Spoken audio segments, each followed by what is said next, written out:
My face is all stuffy. Well, that's good. At least so far it's trying to manage itself. I'll match you. I'm doing the blocked tear duct in one of my eyes, so I now look like I have a complete black eye, and it feels like I have a black eye. Oh, no. So, Dog and I, between us, we might have half a face. Oh, my God. We just kind of trade off. Oh, jeez. It's that yucky kind of like, never mind. It's gross. Oh. Like I can just blow and blow and blow and nothing's coming out. It's like, that's cement in the sinuses. Yup. pretty much. Yeah. I'd almost rather have just like constant snot pouring out of my face than Yes. like stuck in there. Yeah. Viscous fucking shit. Ugh. Yep.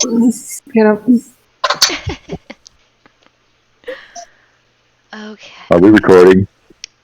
Yeah, we got all that gross stuff. I literally just started recording, and then we started talking about our orifices. It was great. I mean, that's why I kind of stopped my description. It's odd something's coming out of my nose. And we're off. Don't That's forget so to scary subscribe. sounding. Welcome to the channel, everyone. Like and subscribe. Smash that dislike. Definitely it's smash the biscuits. dislike button today. Yeah, we have all the bodily orifices going on. We'll talk about everything. Oh, and balls. Always balls. Everybody has orifices, and they all produce something gross. So fuck all y'all. Oh, Yeah, goodness. it's just true. It's true. All right, so as we are all Like and- aware, Like and unsubscribe. don't hit the ring notification. Don't subscribe. Just like or dislike. That's all I ask of you. Or leave a very bad. Leave a comment. Yeah, leave a comment because we'll all respond. We like the attention. It Leave doesn't an matter. extremely long, condescending mansplaining comment. Oh, Be absolutely. sure Because we're all like as a DM. Please tell me how I'm doing everything wrong. that weird girl or crazy dude that just wants the attention, no matter what it is, good, bad. Tell me I'm ugly. I like it. Ugly little bitch. Be like, you sound like a Karen, Dippy. You sound like a Karen. Just someone say that to me in the comments, please. Then I'm going to screenshot it. Yeah, That'd be absolutely. great. I'll keep it for And it to all the Karen. All right. Alrighty. Quick side note, I kind of do want to do a campaign where it's everyone's a Karen, but like a different like trope of Karen. Oh yeah. Oh yeah. Like I want a Lululemon Karen, I want a Walmart Karen. Yeah. Oh, I'll And be in cleric, that we're mess all in the hood. cleric. I'll be pool Paula Karen. Yeah. Nope, I'm that ghetto ass Karen that feels entitled to every motherfucking thing for nothing. Yes, you're. Please be like the black lady Karen who just thinks everyone's a racist. Everybody. It's literally nothing against you personally, but everyone's racist. And in your head, it is against you personally. And I'll be Remember how my people, it's against me. It's just like well, actually, I'll be the well actually Karen. Oh yes. Oh God. Oh yes. I will actually right upside your head. The Karens don't go on any quest. They mainly just spend most of their time in an Arguing. establishment of retail, arguing with each other and the people. Oh God. What we need to do is have We have to talk to the manager before we go on this quest. Yes. Oh God. we have a book reading club. We have a book club. The Karen's book club. Oh my God, we have a Karen that'll book be club. my diabolic plan as the DM is like, in order to get your quest, you have to speak to the manager. We'll get to him. Make the us first thing all we did- clerics with competing gods, so Well, that the we can first have thing we religious decided to arguments. do was go get our nails done together. Yes, but we have to have place. religious arguments too. Good, but at a place none of us ever been. Oh no. Oh, of course. Oh, yeah. Yes. And after that, we're going to lunch. One of you really does not like the fact that they will not speak English while they're doing your nails. Yes. That dick is talking Speak about me. common. Oh my God, I hate Let's just speak that. common. Okay, Oh, okay. God. This is a common speaking. Please let us do this. This would be I'm so pretty sure she funny. went into my cuticle too far. I'm so sure she did. I'm gonna get an infection. Oh my god. I don't like the system. I've always preferred, the system that they do in Waterdeep, that gel system. I always preferred that. I don't It's know just if we so could much do this. better. All right, Karens. All right, Karens. This could get bad. This Put it could get back. Put really it back bad in your really purses. quick. We will bring them out later. Oh my god. I literally, I had a brief moment of like, I should pull out my phone. They're getting ridiculous.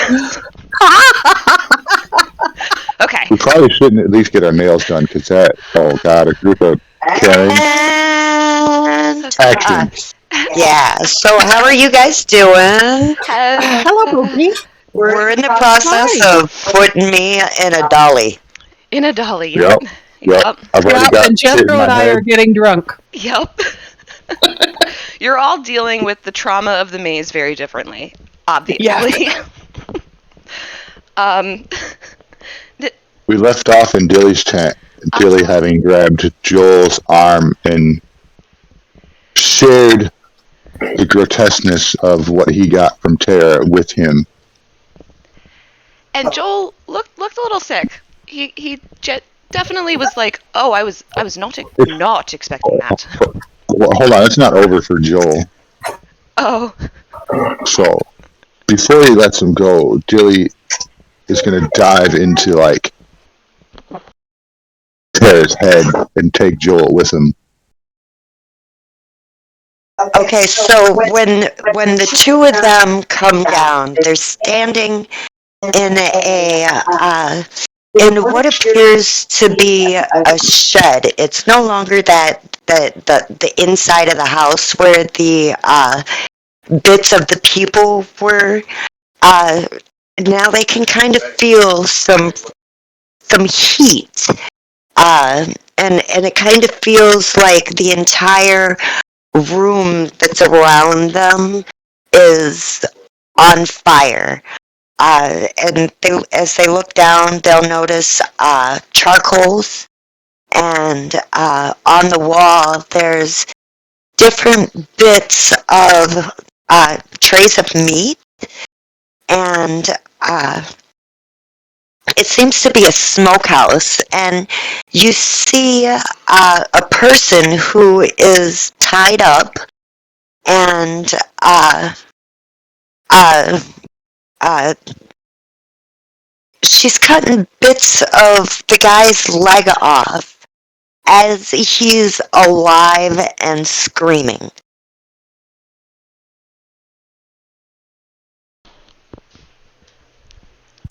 and Uh, so they can feel the heat, but is it painful at all, or is it really just kind of they're in a memory? They're technically in her head, and they're just currently in a memory. Okay. And they'll be it's almost like there's not a wall separating from each of these memories, so it's kind of like they're walking from one scene into another almost seamlessly.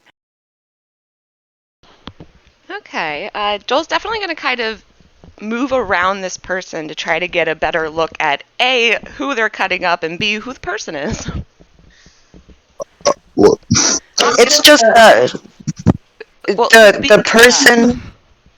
It's just a random person, and she's taken the meat and putting it on the smoker, so that the meat is actually being cooked. And you kind of see uh, uh, a card, and you kind of get the feeling that maybe she's selling these people's body parts. Maybe they know, but they probably are eating people without knowing.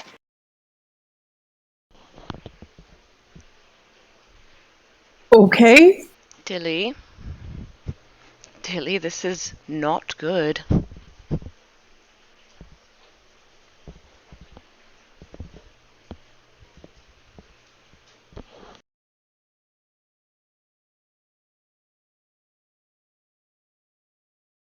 Dog? Dog, if you're talking, we cannot hear you.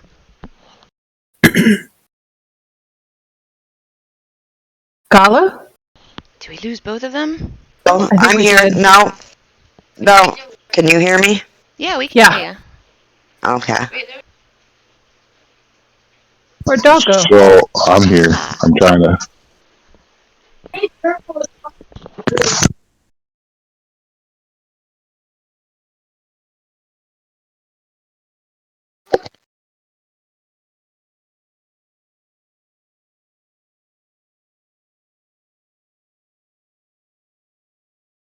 So as Yeah, I guess are we are we kind of being pushed through different memories, or can we walk from one room of a memory into another?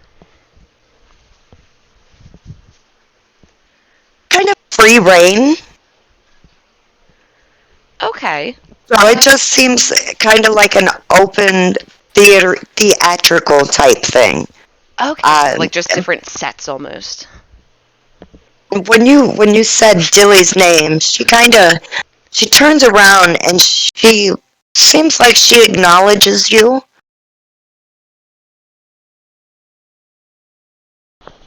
Taralyn, love, can you hear me? Do you recognize me? Oh, hello, Joel. Oh, wonderful. All right, so you're kind of still here. What the fuck is this? This is my meat house. Would you like a bite? Absolutely not. She'll just take one of the pieces of meat, and this guy was kind of, he was very nice. He was one of my best friends. And she's gonna take a bite. Why did you decide to cook your best friend?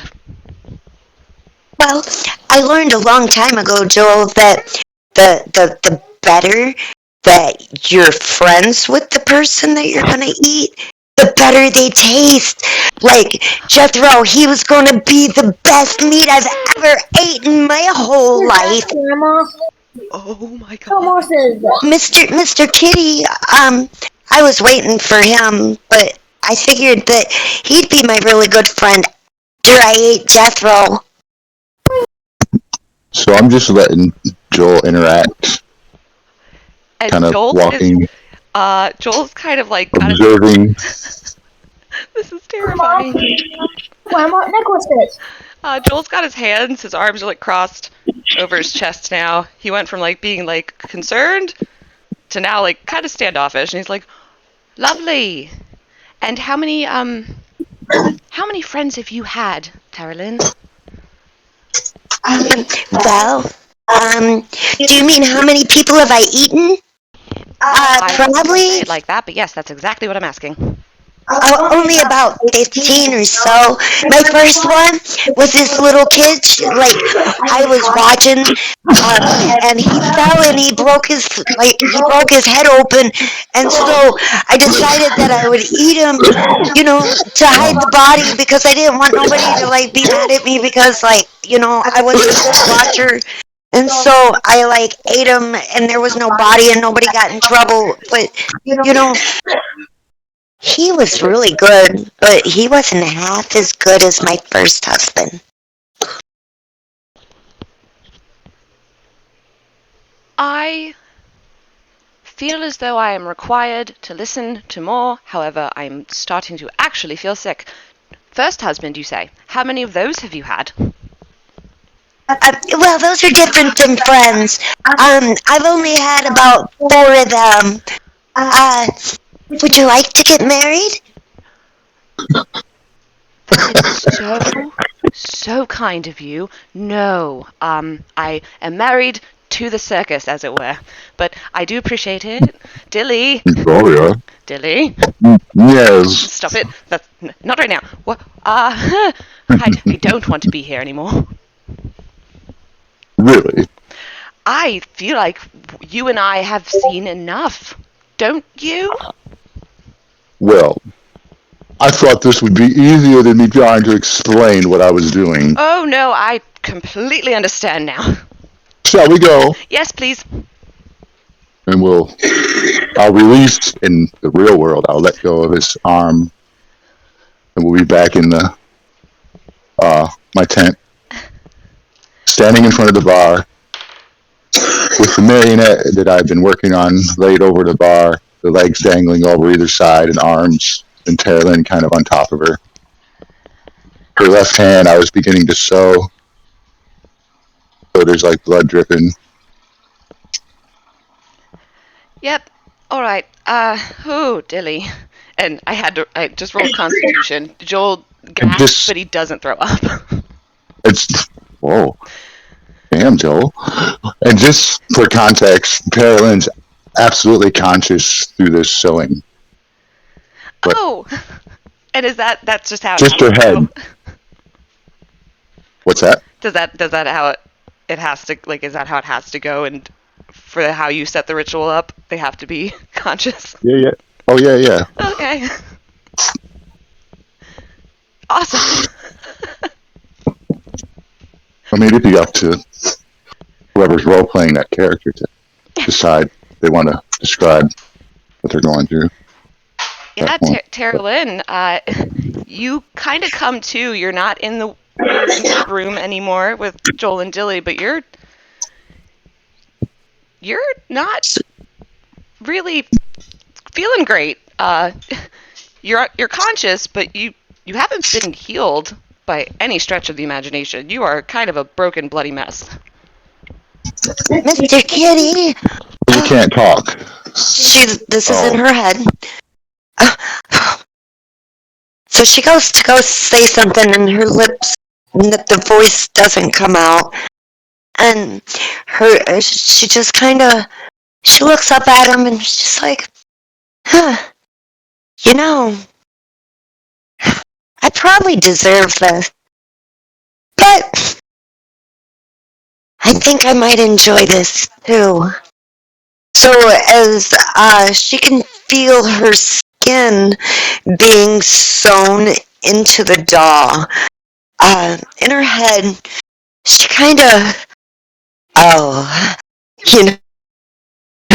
you think that you could get rid of me, Mr. Kitty, but I'm going to stick around. I'm going to be part of the circus with you guys forever. And when somebody finally gives me a mouth, you're going to pay. I'm going to eat you all. Oh, yes, I am going to eat you all. Oh, God. Dilly, do you have... Awesome. Can you hear any of this? Do you have anything that gives you the ability to hear what's going on inside of her head just because you are still touching her and you have that connection? I don't think so. All right, we are blissfully unaware of her plans. It's okay. So with that, we're back, and I will see if... Would you like to assist me? What do you need me to do?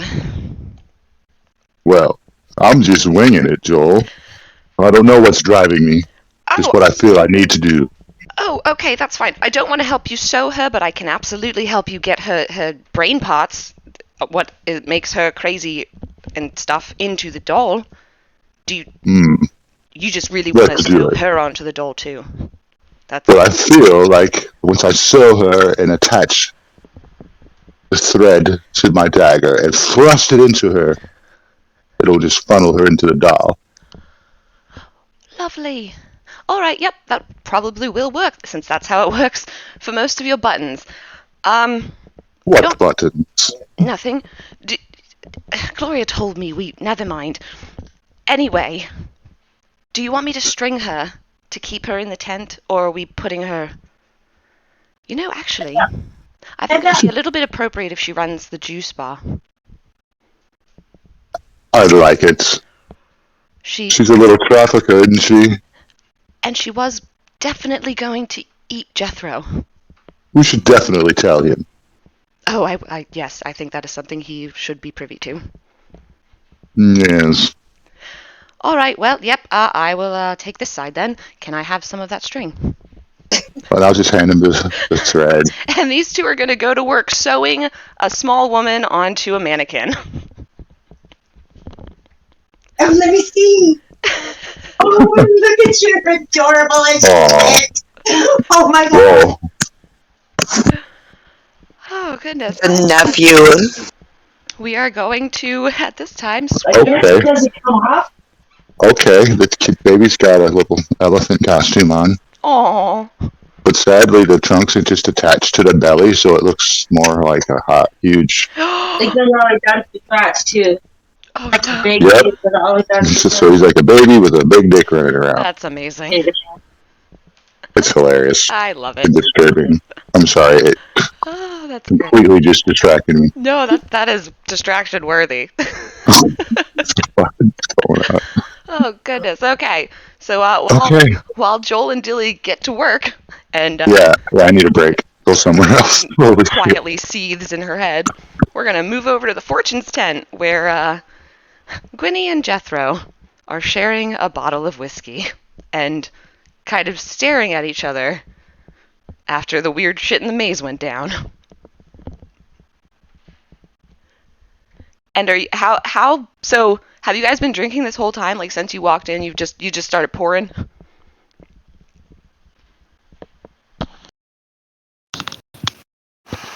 I kind of assume so.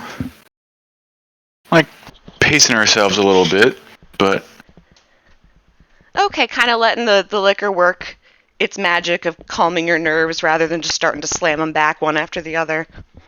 yeah. All right.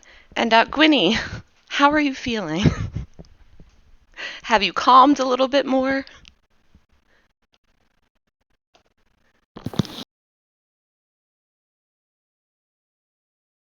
Oh, uh-oh. If you're pushed to talking, you are not talking. Am I muted? I'm sorry. Talking away, just blah, blah, blah, blah, blah, blah, blah. No, Muted you're as fuck. fine. Sorry about that. So, yeah. No, okay. So, yeah, pacing ourselves on the whiskey, because I think she started out with tea, but started splashing more whiskey in it with every cup type thing. Gwynny is very definitely feeling shell-shocked. And we're looking at Jethro like, well, that was a thing. Have you been through things like this before? Because I'm really not sure what to think about it. Yeah, no. I've never been through anything like that before. Especially in a circus. Like, I just came here for a good time. I didn't want to have my life threatened. Yeah, it was kind of a thing. I mean, I knew that they had. I knew that they told me to stay out of the maze when I was a kid for a reason, but I thought going into it, no, wouldn't be a problem. I need to ask Joel why it's the way it is. Because that was a thing. And also, why was it on fire? Oh well, that was Dilly. I know what happened there. I Yeah, remember that now. yeah. He was trying to help. I don't know that he was all that effectual, but he was trying. Give him credit for trying. Good lungful of smoke. That's Oh about God, it. yes, I'm still choking, and I pick up a base of my beard and smell it. It's like, ooh, yeah. I feel like we need a spa treatment after that. What do you think? That sounds nice. Doesn't it? I mean, a long hot soak, get rid of all of the smoke and schmutz. Oh, that just would feel so good right now. And you do know that there is a bathhouse upstairs in the living quarters area. There's a bathhouse tent sort of thing, and when you go in, it's like the whole, like old school, just everyone gets naked and gets into the tub sort of thing. Okay, so I would definitely tell Jethro about that and ask him what he thinks about that, because right now that sounds like the most beautiful, epic, wonderful thing in the world for me.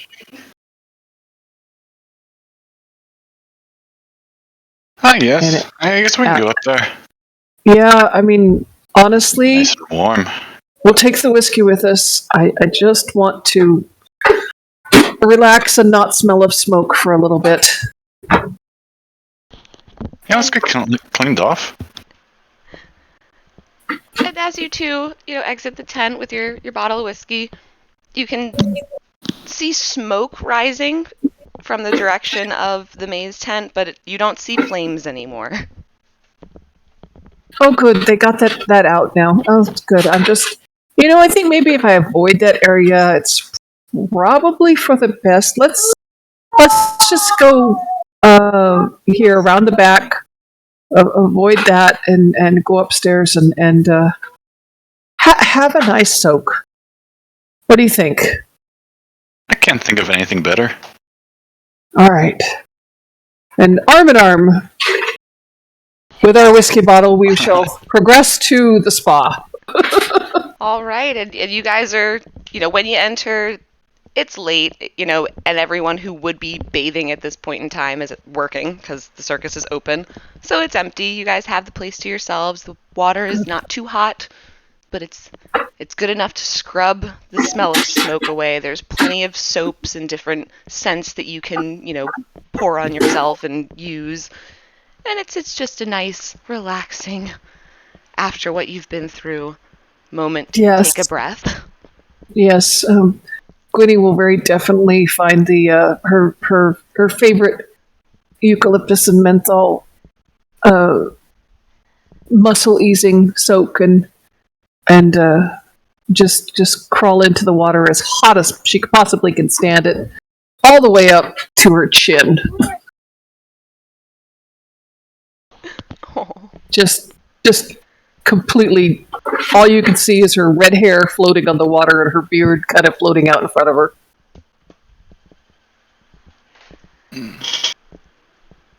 And Jethro, have you been to a communal bathhouse before, or is this new to you? I've heard of them before, but for me, I just strip down and I just jump in. I'm used to just bathing with, a little bit of sand along my travels. I don't carry soap, so I just jump in and just kind of rub off, just with my hands, and just lay there kind of floating, soaking and enjoying it.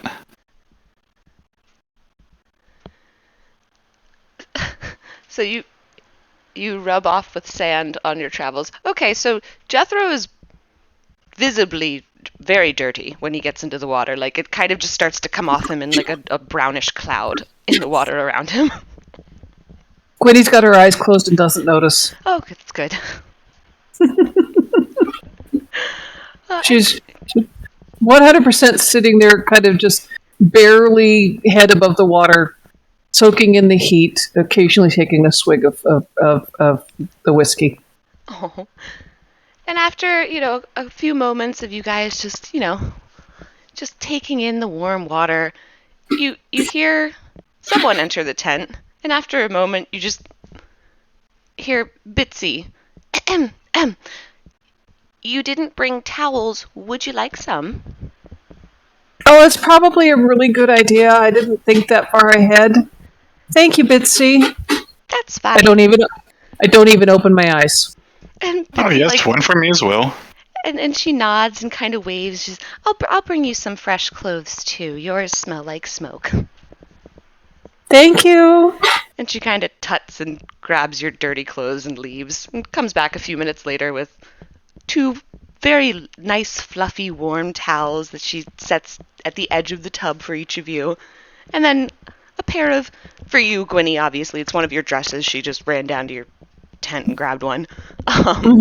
And for you, Jethro, it's a crisp white shirt and slacks, like black slacks, like you've seen Joel wearing, so you can assume it's probably one of his outfits.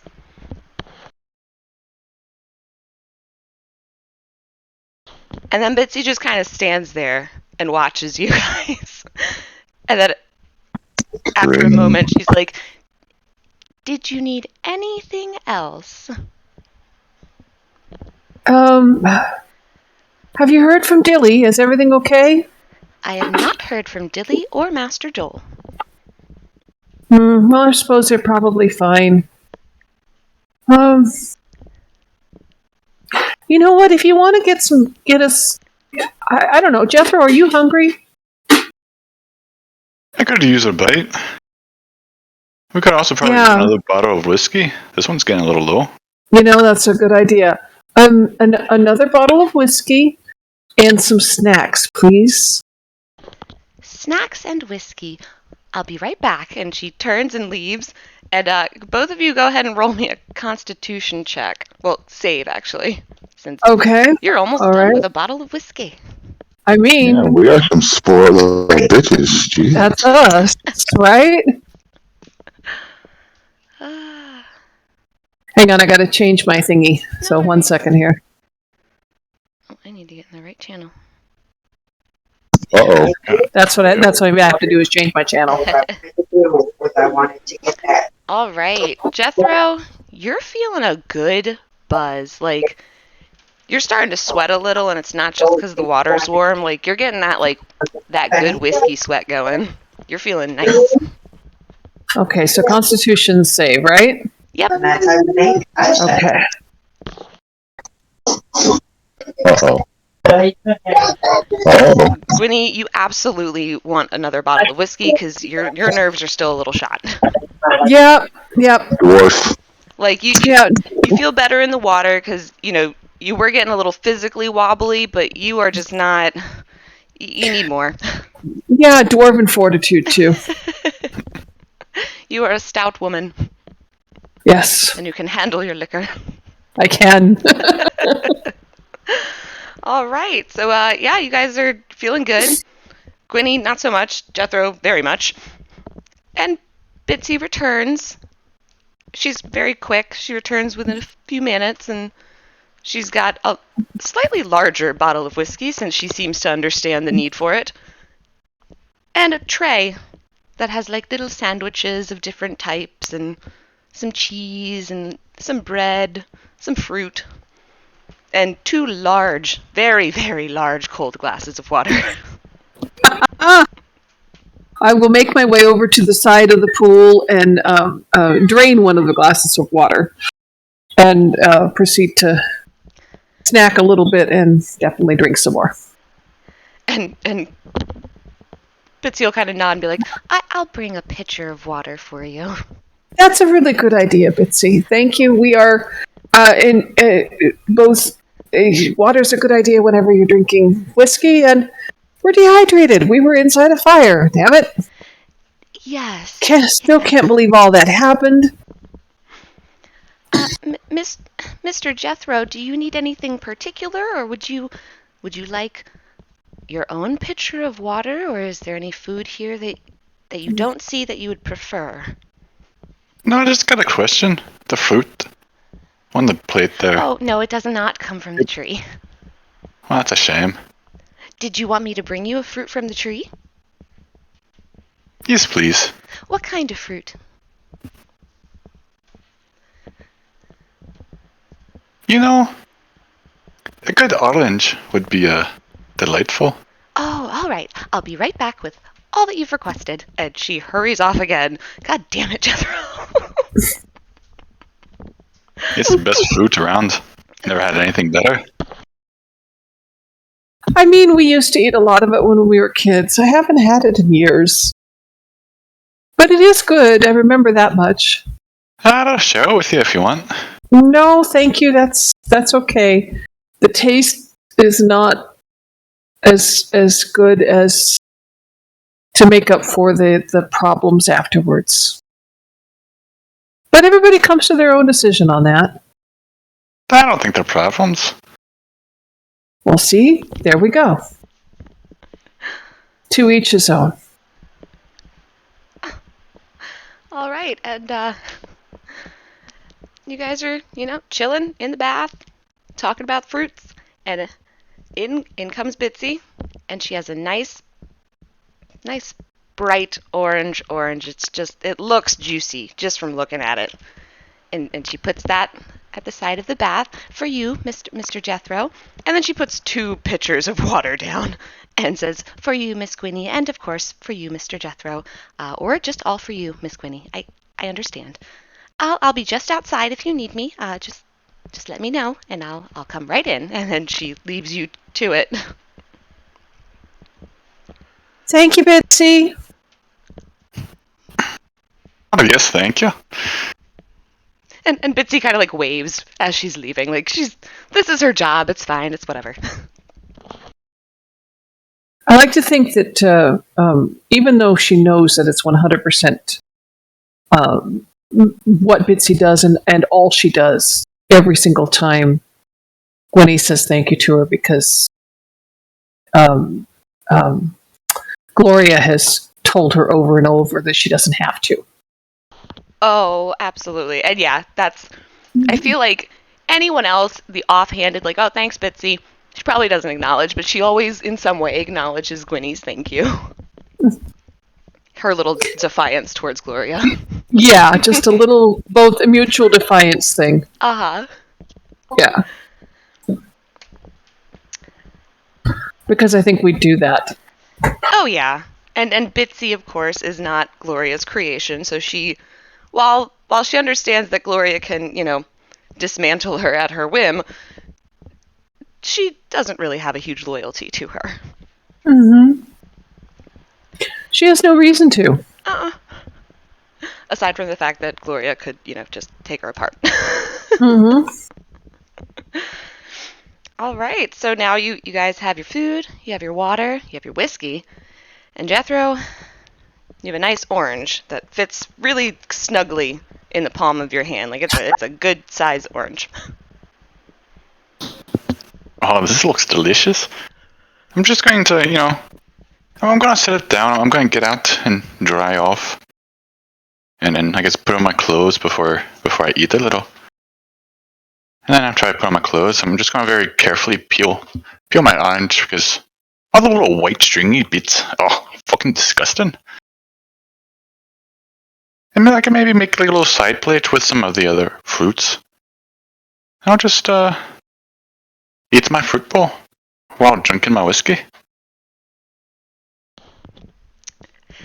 All right, my love. Roll me a D100, por favor. I don't remember. Oh, I can come in and show you. Hold on 1 second. So if you have your Beyond open, Yeah, D20. it's on the left side. If you hit that little die and scroll up, and it's the fourth one from the top Oh, yeah, okay. on your Dion die set there. There we go. All right, so you rolled a 12.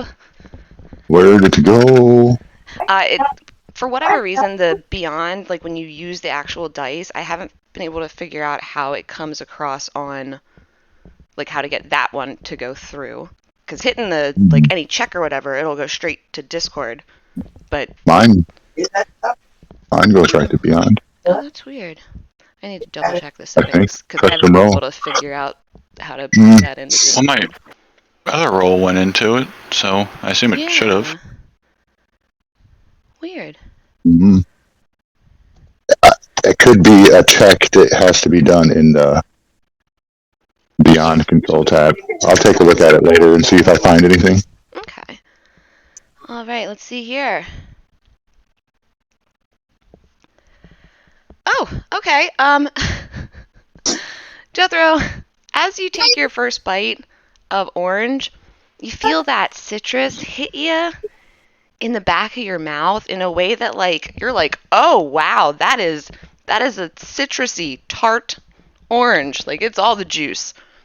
And then you almost feel like your skin is juice.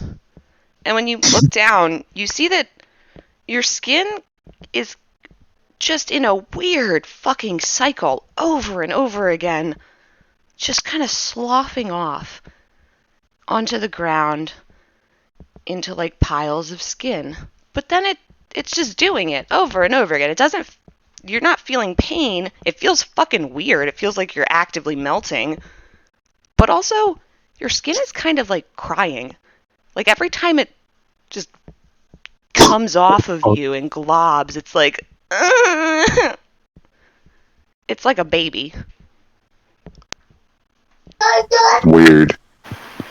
And See, that's why Yeah, that's why I don't do the fruit from the tree anymore. Holy fuck! You okay? Oh, it looks like an orange. Yeah, well, the thing is, It's a peel. mushroom. No, no. You peel the orange, and the orange is now peeling you. No. I actually have had this trick before. Yeah, Unfortunately, It's- Jethro, like there is skin, like just kind of accumulating on the floor around you. Look down. Oh no, there's so much skin. Oh shit. So if I yeah. keep on getting my skin back, I You'll can be make a alright. lot of book covers with this. You'll be all right. It's okay. Oh, okay. Yeah, just stop eating the orange. Oh, yeah, it wasn't even that good. Have a sip of whiskey. It'll be okay.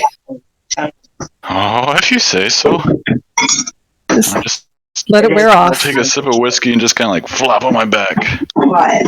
And as you're like, Get out of my kitchen. Hey, get out of my kitchen. Get out. I like Thank you. I literally like felt compelled to walk out of my kitchen. Oh, sorry. I didn't even know I was on mic. I was like, this isn't your kitchen, but like, damn, okay, I'm leaving. That authoritative voice. Yeah, man. Holy shit. That was like a mom voice. Like, Gotta use that bass, man, you know? oh man, if I don't leave, I might get a sandal thrown at me. Okay, alright. So Jethro, you kind of like starfish under your back, and this process is ongoing. Soon it looks like you could kind of make like a snow angel, but like with your own skin floppings. Yeah, it's Just like bubbling off of you. kind of a mess, but it'll stop in a bit. God damn it. Now I need another bath to get all this off of me. No, you're all right. It'll go away. Just give it a few minutes. It'll stop. It'll be okay. Just close your eyes and don't think about it for a little bit, okay? Okay. Oh goodness! And are you guys just gonna hang out in the bathhouse for a while Jethro sheds? Yeah, while he's shedding, I'm just going to stick with him and kind of ignore what's going on. Proceed to get thoroughly drunk. That's fair. Thoroughly, slowly, not quick. I'm not slamming drinks by any means. Just slowly drunk with him. Okay. And help him through this process. Okay, so in that case, Dilly, how long Yes. how long do you think it would take 2 men to sew a tiny woman onto a mannequin? Not long at all. All right. So we'll say it's been about an hour because they want to do a good job, I would hope. So we're gonna move back. It's been an hour, and here we have I got some green stuff. Tara Lynn sewn onto a marionette body, a blank marionette body With no mouth. with no mouth. And Joel's kind of like holding both her and the marionette, since they're together, kind of like under her armpits, like holding her up so she looks like she's sort of standing, and he's like, does it look all right, do you think? Kind of like turning her this way and that. It doesn't really matter what it looks like. Oh, all right. Do you want me to put it back down on the table, or would you want me to hold her while you complete the process? You don't need to hold her. She can't even move. All right. Well, it's been a pleasure, Tara Lynn, and he's gonna like dump her on the table. Just gonna kind of in her head, in this new marionette's head. Oh, she's not? No. I misunderstood. Oh, There's yeah. one more step. Joel was asking if he wanted to hold like the one marionette body sewed to Tara Lynn up, like while Dilly stabs her, or if it's cool to just like throw her onto the table. And so he's like, "It's been a pleasure," and he just tossed her onto the table. Because he saw too much in her head. He does not like her. So at this point, she's sprawled on the table. And Dilly's gonna just kind of crawl up and he'll like sit back on his haunches and his toes are just kind of curled over the side of the table as he squats down. He takes this dagger out, and now the dagger looks kind of like it's made from a gate, like wrought iron. And we'll sit over her. And he'll start this like incantation. This goes, and with the light of my mother, I rid this world of your evil. And with the darkness of my father, I take your soul for eternal suffering. With the light of my mother, I am virtue and right. And with the darkness of my father, I will take you to the gate. I am light and dark and your Lord, and my breath will be the sentence of your hell. When he says that, he'll just plunge the dagger into her chest all the way through into the marionette. I'm just like mad snapping over here. Good job. That was awesome. Yeah. Damn. I like ran into the living room. Alex was in there, and I was like, "He's doing it!" Like, I'm freaking out. That was so cool. Damn. I'm really glad I didn't stutter. That was like perfect delivery. That was beautiful, man. All right. So what would she be feeling when the dagger hits her? Is she like experiencing death, but also transportation? Like, what is she going through? All that, like, I imagine she'd be feeling the initial pain, and then maybe just tunneled, and then after so long, she'd awaken. You know, the body. I don't know. Okay. No, I kind of. I feel like I got this. If like you in the move movies, you see like how the surrounding would just go dark. Like, remember in like Lord of the Rings when Gandalf had to tell Bilbo like he wasn't trying to deceive him, and he seemed to loom over, and everything around him became dark, except for like Gandalf was still light. Oh. The tunnel vision thing. And then there's all the marionettes in there too that he's been building, and Antoine, Joel probably over there freaking out because maybe you don't know Dilly can do this. So please take it away. All right. So as this is happening, as Dilly is like going through his incantation, Joel's kind of like leaning back against the bar, arms still are crossed, and Anton is like elbows on the bar, chin in his hands, and he's just making happy noises. Like every line that Dilly delivers, Anton is like, "Ooh, yes. Ooh, yes." And he's starting to get a little more high pitched, and near the end, Joel actually like kind of snaps a finger in front of him, and because it's his creation, the marionette ceases to be able to make noise. And Joel's just watching, very interested, because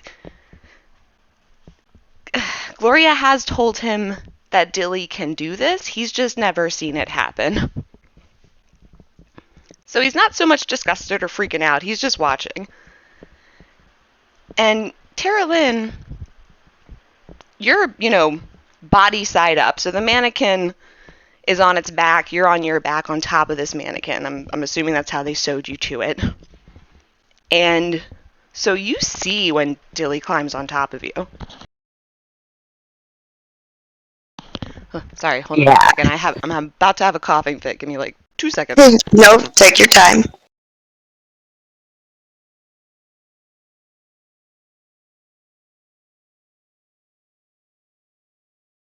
I'm also like really excited, which is why I think I'm getting wheezy. For all intensive purposes, Dilly would have did that incantation in Celestial, but I cannot try to even fucking pronounce that. I do have the translation though. Oh my god. There's like a... Okay, yeah. For future reference, you will never hear me trying to talk another language in this game. I'll post Celestial. It's pretty cool. Oh man, I Well, there's actually a thought to translator. look it up. I never even thought to look that up. I didn't I just assumed it's like, all right, well, celestial sounds like guttural or like this or like that. Well, some guy just made it up. There's no literal translation, and it Oh, says it that's right in the book. awesome. Good for him, though. All right, Terlin, you get stabbed. Like, you don't understand what this horned cat guy is saying above you, but you recognize that he is preparing to stab you, and thus he does. And you feel that, like, white hot pain kind of emanating from the point of entry, and it's spreading out, and you start to black out. And just as everything's about to go dark, you see like a pinprick of light. And, you know, you've heard people talk about like follow the light when you're dying, and you're like, oh my god, it's true.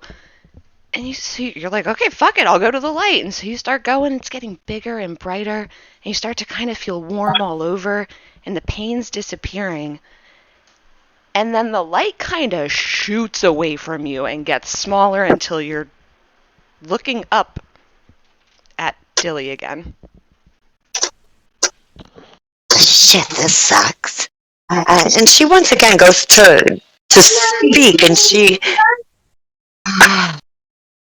there's just this frustration after she, like... She jolts up and she attempts to talk.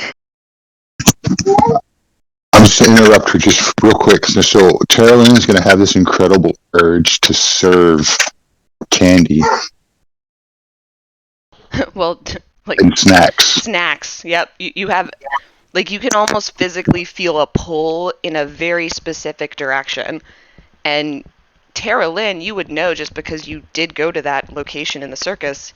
You feel a pull specifically towards one of the food carts by the tree. Like, you belong there. You have to be there. She kind of sits up, and she goes to say, but there's nothing coming out.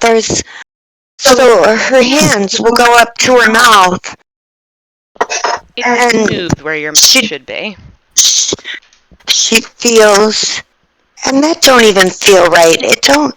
She doesn't have any, her fingers don't feel. Oh my god, my mouth. And then she looks, and she notices the marionette's hands, and she's just, oh my god, and she starts to panic. And as she panics, she just kind of looks over at Dilly, and she just goes to curse him again, and there's no sound, and she just stares at him with this hatred, and it's, yeah, when I get a mouth, I am going to enjoy just feeling you chew between my teeth. I am going to, and then she just kind of feels like she's going to get sick, but at the same time, she doesn't feel like she can get sick. This is,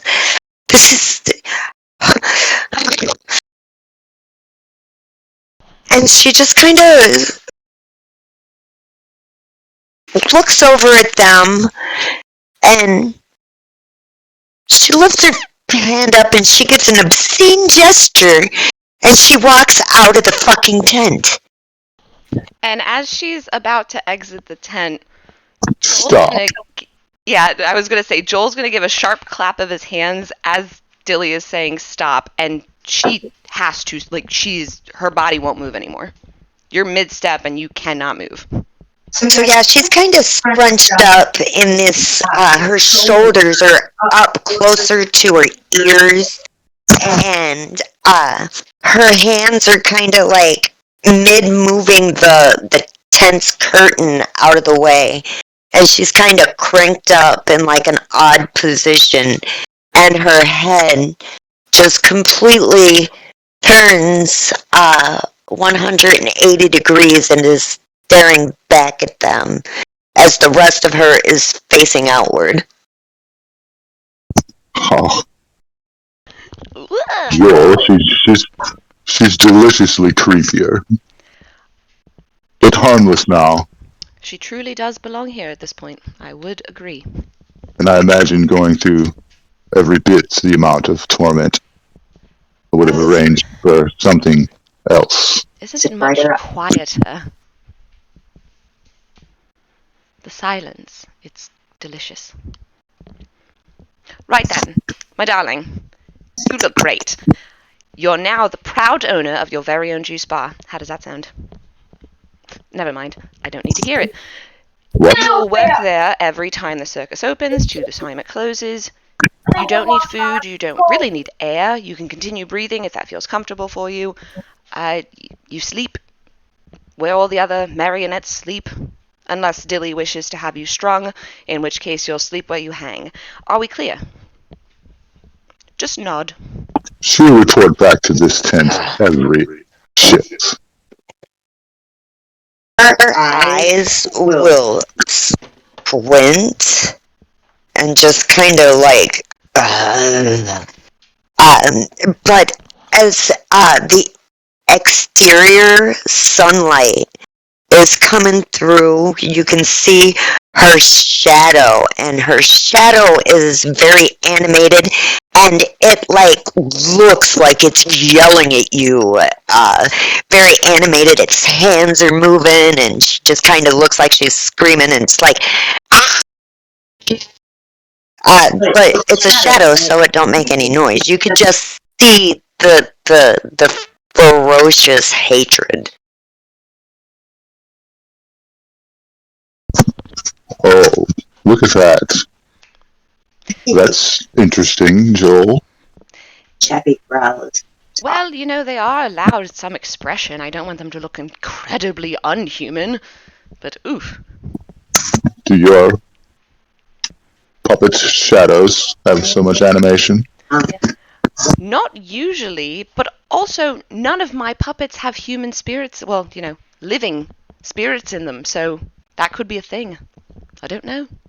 I've never done what you just did. Oh, I am proud. by the way, before I took care of this, Gloria was demanding her presence. We should introduce her, but she wanted to talk to her. Oh. Yes. She's She'll probably like her a lot more now. Maybe. Well, as you know, Gloria is currently dealing with her tent, which was on fire. Do you remember? Oh, yes, well, All right, so it'll be okay. I'm assuming if you decide to hang out with your new pet, Gloria will find you both. And she will not be in good spirits. So I wish you luck, but no, I'm not going to tell her anything. Oh, I suppose that Gwenny and Jethro may be wondering what's going on. Oh, hold on. And he's going to kind of get a faraway look in his eyes. And Jethro and Gwenny, from outside of your bath tent, you hear Bitsy seemingly talking to herself. Oh, yes, sir. Oh, yes. They're in the bathhouse. Oh, And, maybe they should come by for some tea. oh, yeah, and Joel will convey your message to Bitsy, and he'll kind of come back to the moment and look at you and look at Tara Lynn, and he'll kind of give two little claps. All right, darling, there is a juice bar to be run. Moving on. Wait. Oh, I think she should okay. stay. Yes. Here. Because I did have an idea of a little cigarette marionette to run around, cards, and some snacks for the night lounge we were talking about. Oh, Dilly. All right, I'll talk to Bitsy. I'll have her come up with a lovely little costume and a little tray even. Oh, that would be wonderful. Do you want her in high heels? I'm pretty sure I can Oh, reshape the absolutely. feet for them. Yes. She's actually taller now than she was in real life. It is adorable. I hope she does appreciate it. My shadow is flipping you guys off, though.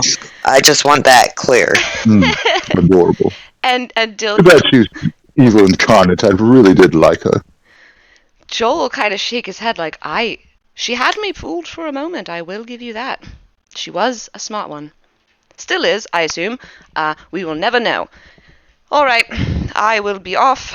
I smell like smoke. You do too, by the way. Yes. And Joel will take his leave. And he's like, All he's right. shaking his head. He's Dude. running his hands through his hair like, this is today. Just the weirdest day ever. What are you looking for? All right, and Quinny and Jethro, All right. you were kind of hearing Bitsy like talk to herself outside of the tent, like, "Oh yes, sir, they're in the bathhouse. Oh, of course, sir. Bye-bye." And then she kind of comes into the tent and says, oh, that was not a lucky orange. Anyway, Joel has extended an invitation from Mr. Dilly. If you two would like to join him in his tent for some tea. Oh, are you done shedding, Jethro? Jethro, Oh, no. roll me a d20 to see if you've stopped shedding. Because here's my first question: did you continue drinking with Quinny while you were laying there shedding your heart out? Well, yeah, of course. Okay, roll me another d20 then. Or a Constitution save, I'm sorry.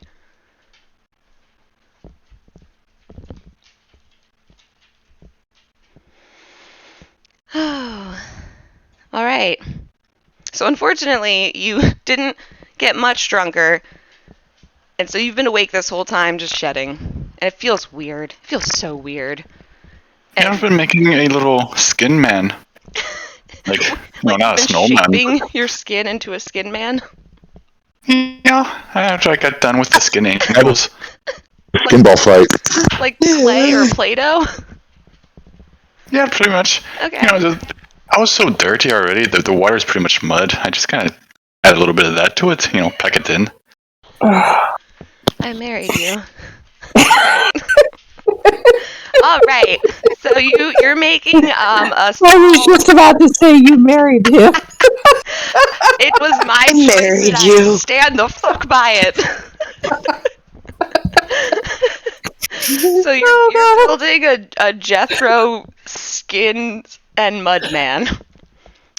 You're still shedding, but it's starting to slow down, like marginally starting to slow down. You can tell, based on your experience with the other fruits that you've eaten so far, that they seem to generally only last until the circus ends, and you're a little past midnight at this point. It's slowing down. You're still shedding, and it's still gross, but it's not as sloughy as it was when it started. You're not a waterfall of skin anymore. Oh, I gotta hurry up. I'm almost out of material. As I'm trying to fashion the arms together. And Bitsy's gonna be like, well, whenever you've finished your art project, I'm sure Gwynny would be happy to lead you back to Dilly's tent if you don't remember where it is. And Gwynny, by this is by the way, is getting out, drying off, and absolutely, completely, 100% no body modesty whatsoever. Getting dressed, looking over at Jethro. Are you done yet?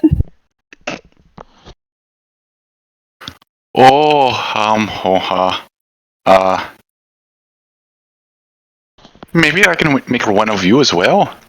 No, thank you. I don't need a skin man made of me. Thank you. No, that's really kind of gross and not altogether safe.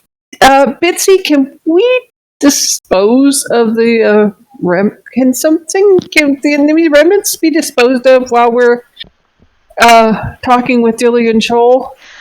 Yes. I don't think it's kind of safe to leave them laying around. I'll clean up here. I'll close the bathhouse until it's been taken care of. In the meantime, here I'll send little dustbin girl.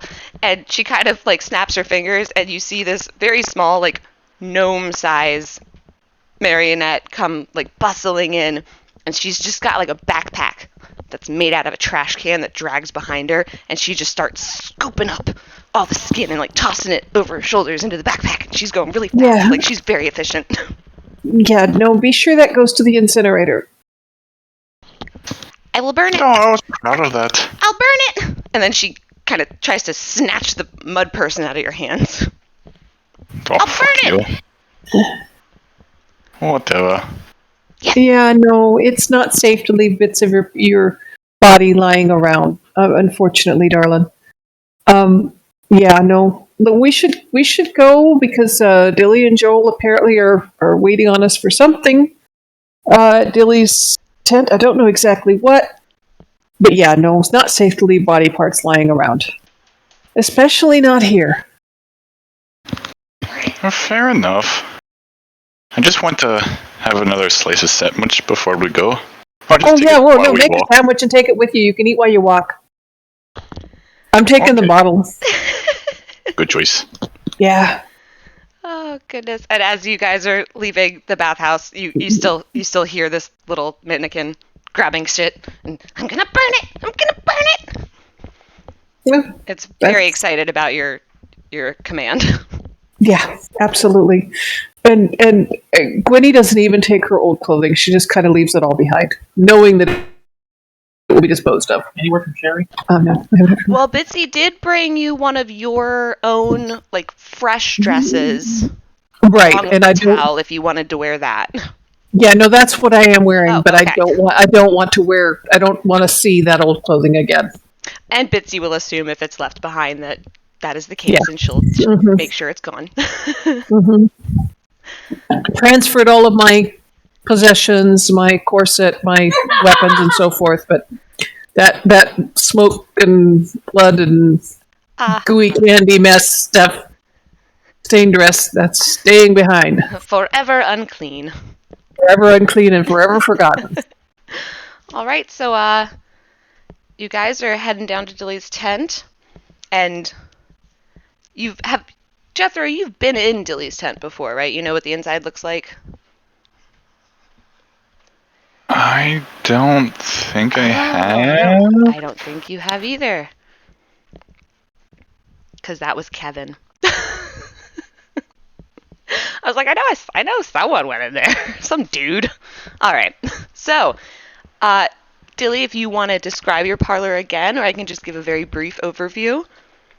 Sure, go ahead. All right, it's kind of like one of those old-fashioned like smoke rooms, like old gentlemen's club rooms. Nice, very comfortable winged armchairs and poofs and cushions, and there's a bar with a marionette who's almost more like ventriloquism looking. Like he's got like the suit and the tux and the tie, and he's got like painted on nice parted hair, and it kind of smells like cigar smoke, and it's just a parlor for gentlemen. And the little plaque on the next to the opening flap outside says Destiny. And when you enter, immediately you hear and see this bartending marionette who is like strung somewhere to the upper darkness of the tent. And he's like, oh, Gwynny. And a new face. The usual, sir. And he's now looking at Dilly. No. Not to this one. Oh, all right, sir. And Hello, Anton. hello, my dear. Would you like your usual? No. Just give me a cup of black tea and leave some space for some whiskey in it. Here, and I hand him the bottle. Oh, lovely. And he looks at you, Jethro. And would you like the same, or do you have your own special drink that you prefer, sir? Yeah, I would like the bottle. Oh, of course. And he'll quickly pour some of the whiskey into a teacup before handing the bottle back to Jethro, and then he'll go about making tea.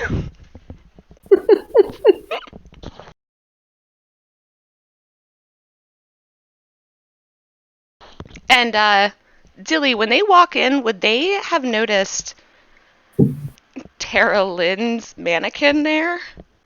No, I think that I want her to then to settle in a little, Okay. start conversating, No, and back up, buddy. she'll kind of come out with her little cigarette tray, a little rows of cigarettes and some cigars and some mints and chocolates and a deck of cards and some poker chips and all the little things that they would have in there, the little lighters. Okay. So wait until And the like- gentleman and like has side- been seated, essentially. Sure, and then the side of the box will have that rough spot where she can do the strike matches to light the cigarette or cigar or pipe. No, we don't objectify women or female characters ever. I love this. This is dark and funny. I'm sorry, guys. Yeah. If it's offensive, no, please. I love No, it. no, But weird I for a don't think second. it's offensive. It's just one of those things that, It's a great send up of a if trope. we handled it differently, it could very easily be offensive. Accidental human trafficking, man. If someone didn't understand context. Yes. Someone's gonna take a sound clip of me just being like, "Ha ha, we don't respect women." What is an imp do? Well, an Dippy, imp dude. is a small devil, and he gets into trouble. Okay. What does it do? What does it do? He creates magical mischief. Okay. Can you say magical mischief? Magical mischief. Very good. All right. So go in the other room now. Sorry about This that, interruption brought to you by Nathaniel. Nathaniel. Kid aggro. Sorry. No, I love it. I've told you before, I genuinely tend to learn something also. I'm not going to complain about knowledge, man. All right, so you guys are just kind of being made and handed your drinks. Well, bottle for Jethro. And you're in this nice little lounge. You've been invited by Dilly. And And so how was... go ahead. no, Sorry. no, go ahead. I was just gonna keep waxing until How was your interrupted. the bath or whatever it is you did? You feel better? Oh, much better, much better. And I'm just untangling my hair and laying it out to dry a little bit and combing my beard. I'm using the comb that Gloria gave me. Oh, so Yeah, I'm just as you're combing it, it's getting marginally longer each time. Yeah. And I'm just rubbing off a little bit of hair, or not hair, but skin. Sorry for the mess. Yeah, no, he ate one of the oranges. And yeah, Dilly, you can very clearly see your parlor is slowly getting caked in Jethro's skin. Thankfully, it's a slow process now, but it's still happening. Hidden on the tree again, eh? Yeah, Oh yeah, he ate one of the oranges. it wasn't very good. Well,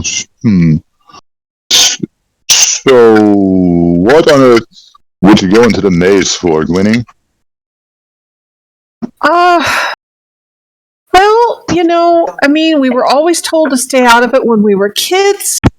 And you and I had never had a chance to go into it. I mean, we've always been busy, and I figured I had some companions who weren't kids with me who would go with me into the... I was always curious about it. Weren't you? At least a little bit? Some of that broke up, I'm sorry. My Oh, bad. okay. Well, I just told you that you and I had always been so busy because after we got to be adults, we had jobs here at the circus, and so we never had a chance to explore it together. But I was always really curious about it, and we'd been kept from going into it as kids. So when I had some adults that would go with me into it, I thought that we'd kind of explore it. And I don't advise it. Don't go back. This place, I don't know why that's, I don't know why it's a thing. I'm sure Gloria has a reason for it. Pretty sure Definitely we're not someplace I want to go back. explicitly told to never go in there. Quite Well, daring. You almost died. I know. I got a little panicked too. Sorry about that. I mean, So why is it an attraction if you're not supposed to go in? well, we don't go in, but the guests can go in. It's what they paid to do. There's warnings. Everyone says, enter at your own risk. Yeah, I suppose. Honestly, I felt at most danger when the fire was coming towards us. Well, sadly, it's the only thing I knew to do. I couldn't go in to save you. I would never find you. So to set a beacon near the entrance. And Yeah, thanks to Dippy. we need to work out some sort of a plan for something. Well, I don't anticipate that particular situation ever happening again. But should it ever something like that ever happen again, we very definitely need to work out some sort of a signal plan that doesn't necessarily endanger our lives. There's got to be some kind of a beacon we can use that won't burn down the entire circus. Well, or we could just never go in there. A skin Well, trail? yes, I'm not ever going to go. No, not you're not going to carry around a damn orange so you make a skin trail everywhere. Besides that, if you're the lost one, what good does a trail do me? That sounds amazing. I was only trying to help. I'm sorry. I love you, Jethro, but Excellent really, try, Jethro. no skin trail. You're so gross. But if you don't mind taking your skin with you when you leave. Oh, we'll just call the dustbin girl. She'll clean it up. She's Oh, been no. burning it already. And right as you right as you like ask him to take it with him, your tent flap flutters and you hear a rustling. But again, very small, and all you hear is, I'm gonna burn it!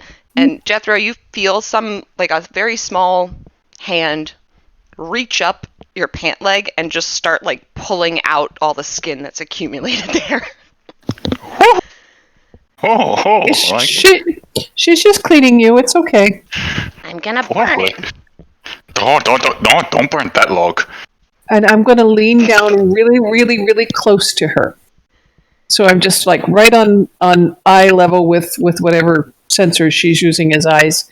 And I'm going to whisper to her, don't want you to burn all the debris, but can you be quiet about it? Okay. And then so she's just gonna start mumbling to herself, I'm gonna burn it, I'm gonna burn all of it, I'm gonna burn it. Okay, that's good. All right, I think that's as good as we're going to get.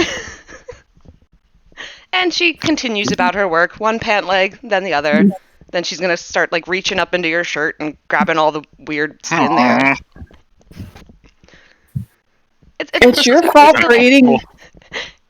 Yeah, but it's your fault for eating the orange. And it looks like You were a warned. blank little marionette. Like, it doesn't really have a lot of features. It has a place for eyes. Its mouth moves when it speaks, but it's pretty blank. It's there to be a cleanup job. So, Jethro, Granny, do you care for smoke? Some candy, maybe? Let's not talk about smoke. Or Oh, candy. you're so sensitive. Oh, jeez. Well, do tell. I would love a puff. And I'll kind of clap my hands. And you two see a marionette come out that, like, very, very nicely dressed. It's got a cute little short number on and almost looks like a airline attendant from, like, the 1950s when they were still hot and sexy. Just cute. And she's got a tray that has all sorts of things on it, like smokes and candies, and it looks a new one. Weirdly, like, very strangely similar. Almost as if he modeled her after Tara Lynn. Is this one of your constructs, Dilly? Yes, you could say that. Come over here, Tara. Oh. And Jethro, as far as you know, this marionette looks a lot like your friend Tara Lynn. Oh, Dilly, what have you done? What do you mean? And as I just casually have Tara Lynn come over, I'll select a smoke. And she'll light it, the match from the box off the side of the little box that she's carrying around. Sure, reluctantly, but she has no choice. Just staring frickin' daggers at him. What have you done? That's not my friend, is it? It is not. Absolutely not your friend. Oh, you dear. She's specifically going to look at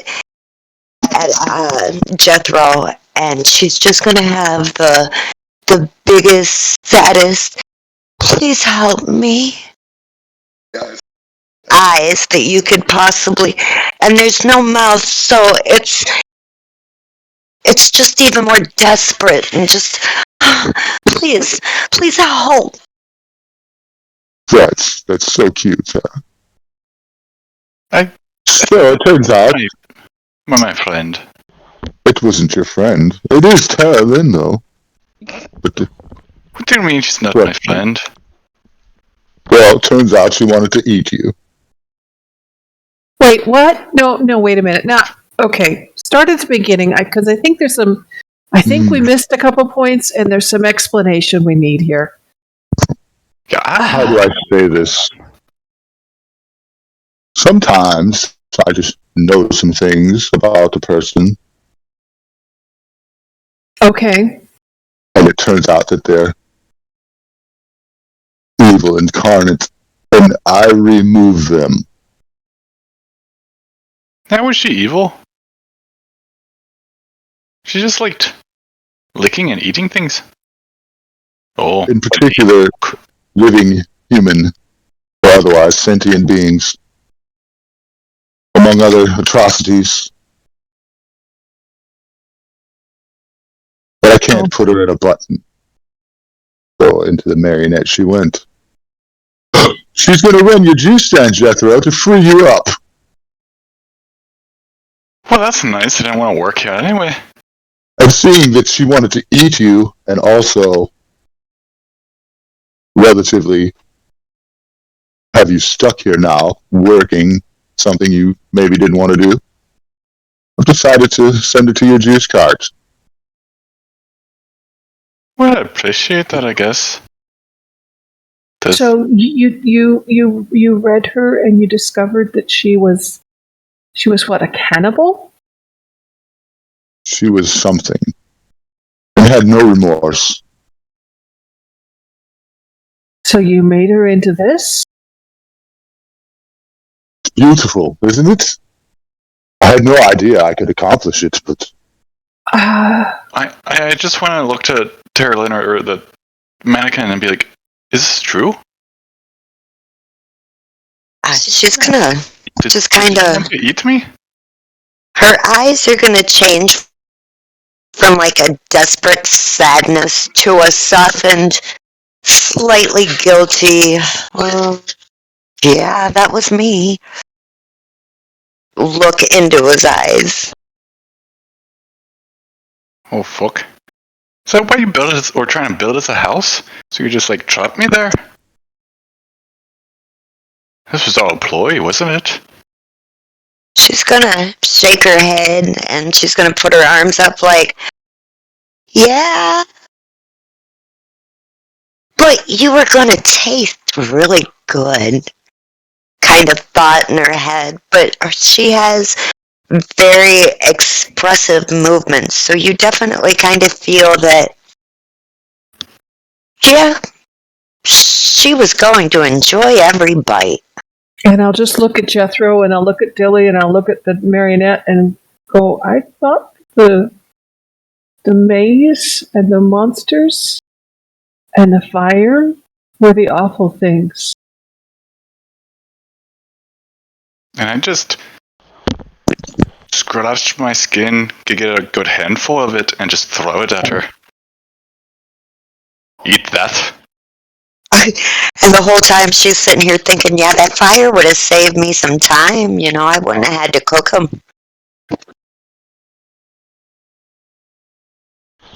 And a That's handful of excellent fucking skin torture. just hits Carolyn in the face, and it's not dry. It's skin. It's well moisturized, and it just kind of slides down where your mouth should be.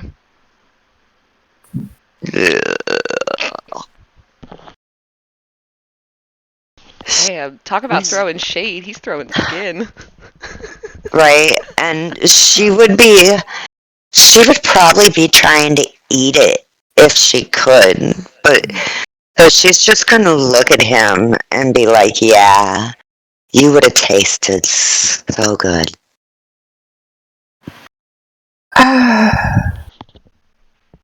I suppose you did the right thing, Dilly, but really, wow, how were we this wrong?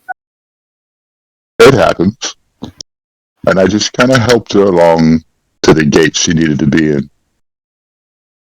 I suppose. There's no danger of her ever coming back, is there?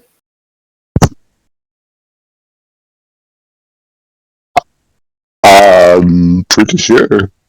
I don't know, to be honest. Well, I suppose we should keep an eye on her then. What do you mean you don't know? You've never done this before? I don't know exactly how I can do what I do. It's not something he does a lot. Oh, mysterious cat, eh? And usually he tells me about it before he does it. I mean, as far as I know, this is the only... isn't this the first time ever that you've had not one, but two button encounters in the same night, Dilly? You keep on talking about these buttons. Buttons. They're my own little worlds. She wasn't worthy of buttons. I only stick humans in buttons. She wasn't worthy of humans buttons, you're right. The ichor that is helping destroy most worlds with their greed. And Jethro, to be noted, is a human, as you're saying this in front of him. So, what are we doing here? We're having a drink. Just relaxing, having a drink. Realizing that we maybe had a narrow escape, narrower than we knew. Making plans. Our friend is still here. Now that you no longer have to run the juice stand, do you want to have a juice stand? Especially now that you have a built-in employee, as it were. Well, I've got a question.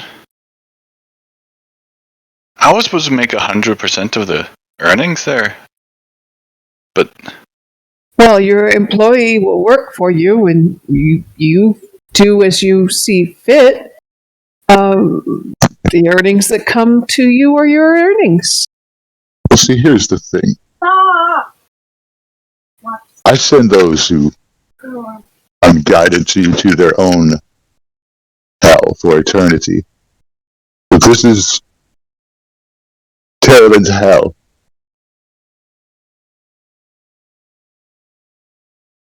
Wait. Eternity.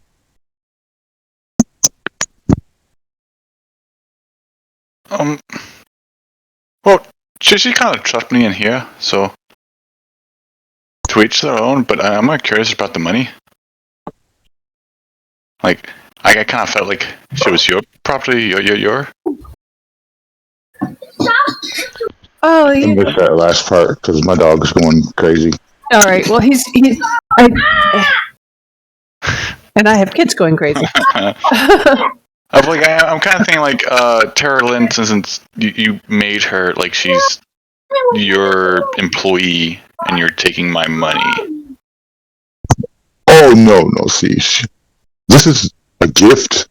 I don't want money. I have no need of money. I have all the money one could need. No. And she doesn't need money either. Or food, or air. Might want to keep her away from fire, though. So let me get this right.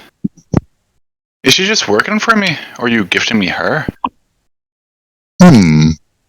Would you like to have her? Yeah, I think I could find a use for her. So be it. My, Alright. how the tables have turned.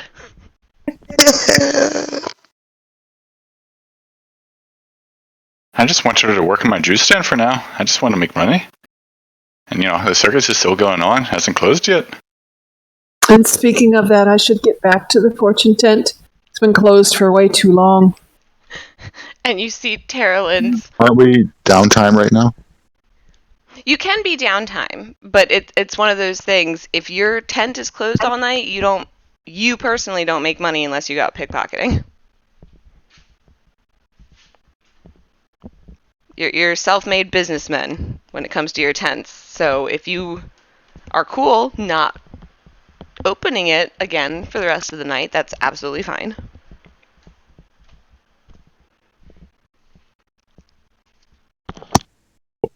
Well, Dilly gets, I think, most of his money from pickpocketing. Yeah, I was gonna say, Yeah. I'm pretty His sure tent makes no money. I have a feeling outside of like Gloria and Joel, you guys are probably the richest people in the circus. You're just fleecing people left and right. Yeah. Plus, I feel like we wouldn't even have to anyway. We're just like spoiled. Like, I don't know. Oh yeah, Joel. Like, What would they do? Fire us? You know what? No one's making you open your tent. Mm-hmm. Like, let's say now, if you had like kept your tent closed for a week straight, you'd probably get a visit from Joel. Like, are you sad? Do we need to have a talk? Please open the tent. But yeah, no, a couple nights here or there, no one cares.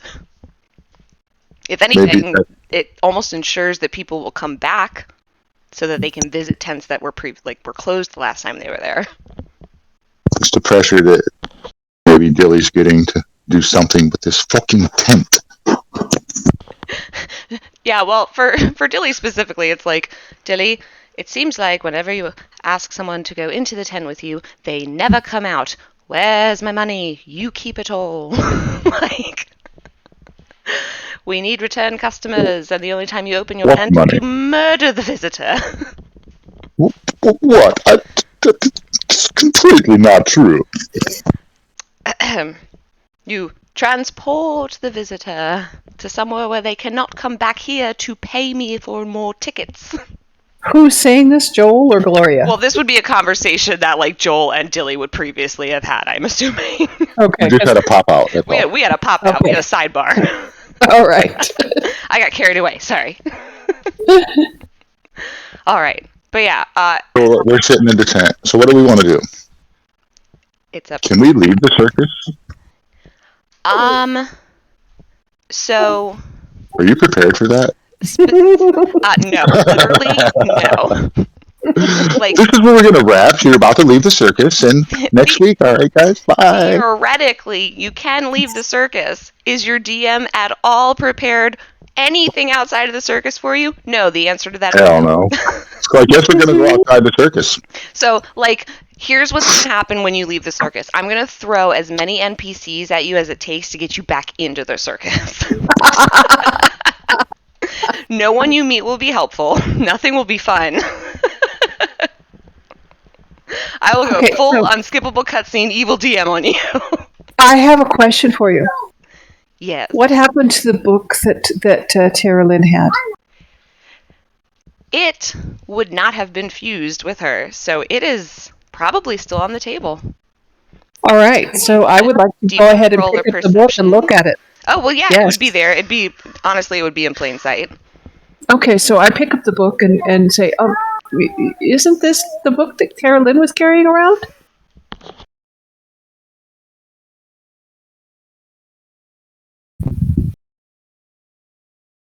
Dilly, did you see her lay it down here?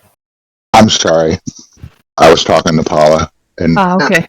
there's like 5 dogs outside going nuts. Oh, okay. So I asked you whether or not that was the book that Tara Lynn was carrying around. If she had it on her person, it would be in my tent Okay, so with her backpack and shit. all right, so I want to look at the book, and I rolled a perception of 13. All right. Now, let me see. Who was Who's the last person you met Yeah, for the first time? who was the last person that you've met as Gwynny for the first time? That would be Jethro. Oh, all right. Jethro. Ooh. Think of one word that would best describe your character's deepest, darkest secret. Oh, this is the Madame Vaster one-word test. Take your time. It's a hard question. Yeah. I haven't found my character that much as well. Yeah, I don't know background enough for Jethro to know even how to help.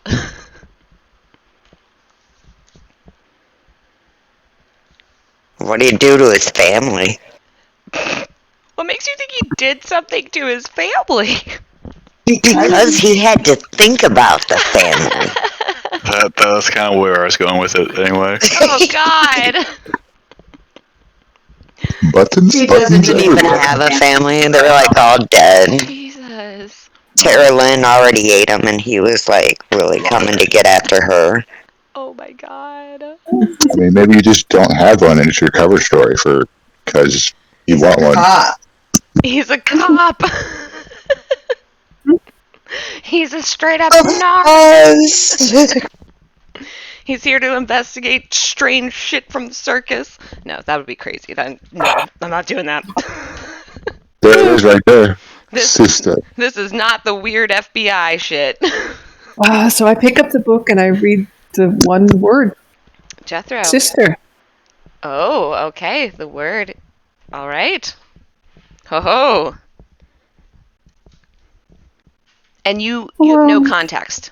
And there are No context. there are no other pages in the book that have words on them. It is just the last page in the book that says sister. Well, that's odd. Wonder why she carried this book around. This seems rather useless and more than usually enigmatic. Does this have any meaning to you, Jethro? Now hold the book open page out so that he can read the word sister in the back of the book. And Sister? Jethro, you recognize, oddly, that's your handwriting. Oh, that's kind of strange. Kind of looks like I wrote it, but I never held this book before. Oh, do you have a sister? Yeah, I have 2. Oh, okay. Well, And- maybe the book's for you then, and I'll hand him the book. I'll reach out and grab it. And Jethro, the moment it exchanged hands and you're holding the book. Fuck, who's the last person Jethro met? Gwenny. I have no idea. Was it Gwenny? She was the last in the whole group? It was either Gwenny or Dippy. Dilly. Or Dilly, I mean. Whoever he ran It was into her. Okay. last. So It was last because you ran into him in the tree, and then after the tree, yeah, you Or met you him. Honestly, you met me. him first. yeah, So I met him yeah, first. Yeah, it was would me. be Gwenny. All right, give him that it word. would be the guy that owns the Lost and Found. Oh, Oh, yes. It Oh, would yes. be, Okay. Hold yeah, on. It lock. is lock. Lock. Yeah. So you see lock, but it has an E at the end. So you know it's not a lock and key, but it just says lock. And you haven't met lock yet, so you don't necessarily know why it's spelled, like, is lock spelled wrong? I don't get it. Oh, well, that's interesting. Yeah, that no longer says sister. No, but it talks about our friend Locke. We should take you to see him. Tilly, we need to go see Locke again. 3 times in one night seems a little excessive, but apparently we're doing it. Well, actually, I was thinking Lock's gonna hate you guys. What were you thinking? paying a little visit to Gloria. Oh, okay. So we should do Gloria first and then Locke afterwards? Well, we'll get to Locke. He's not going anywhere. No fucking Alright. need. She's already here. And, like, as she's saying this, Gloria is barging into the tent. What the fuck did you do to my maze? Who did it? Which one of you? What happened to the maze? Oh, you Well, I love are the maze. so What bad happened at playing to it? stupid. You're so fucking bad, and you've never even been in there. What the fuck did you guys do to my tent and my maze? Do you know how long it's going to Alright. take me before we can open it again? Do you know how close they came to dying Do in you there? know how much I care, Quinny? Do you know how much we care about what you care about? Good point.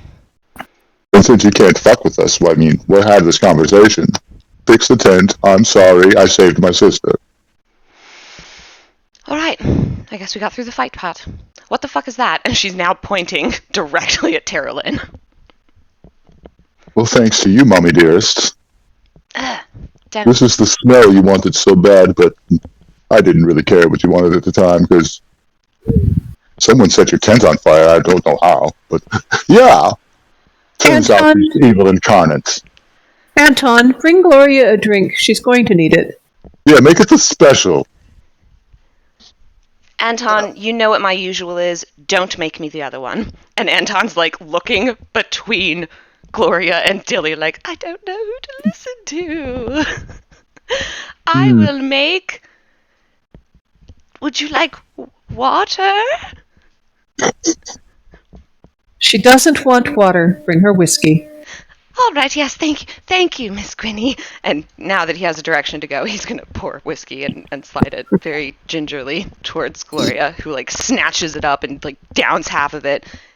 And it's just now that you guys are, like, you're smelling her walk in. She smells like smoke. She looks impeccable, not a hair out of place, but she definitely smells like smoke, and you assume it's because she's been in the tent trying to deal with shit. So, it appears you did an amazing job getting things together out there.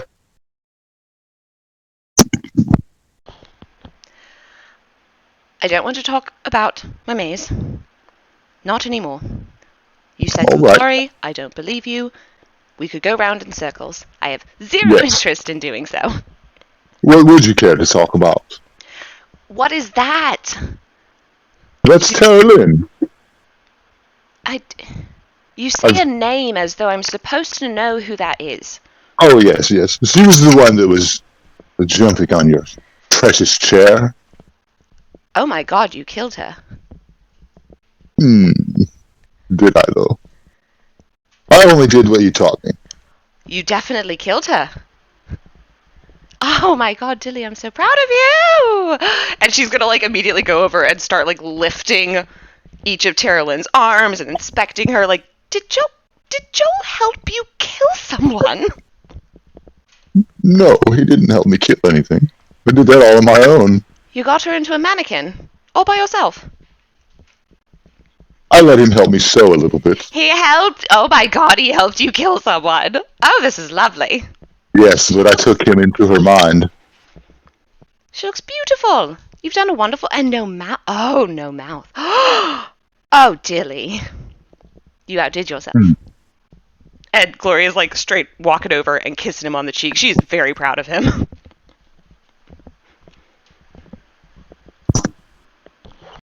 So, yes.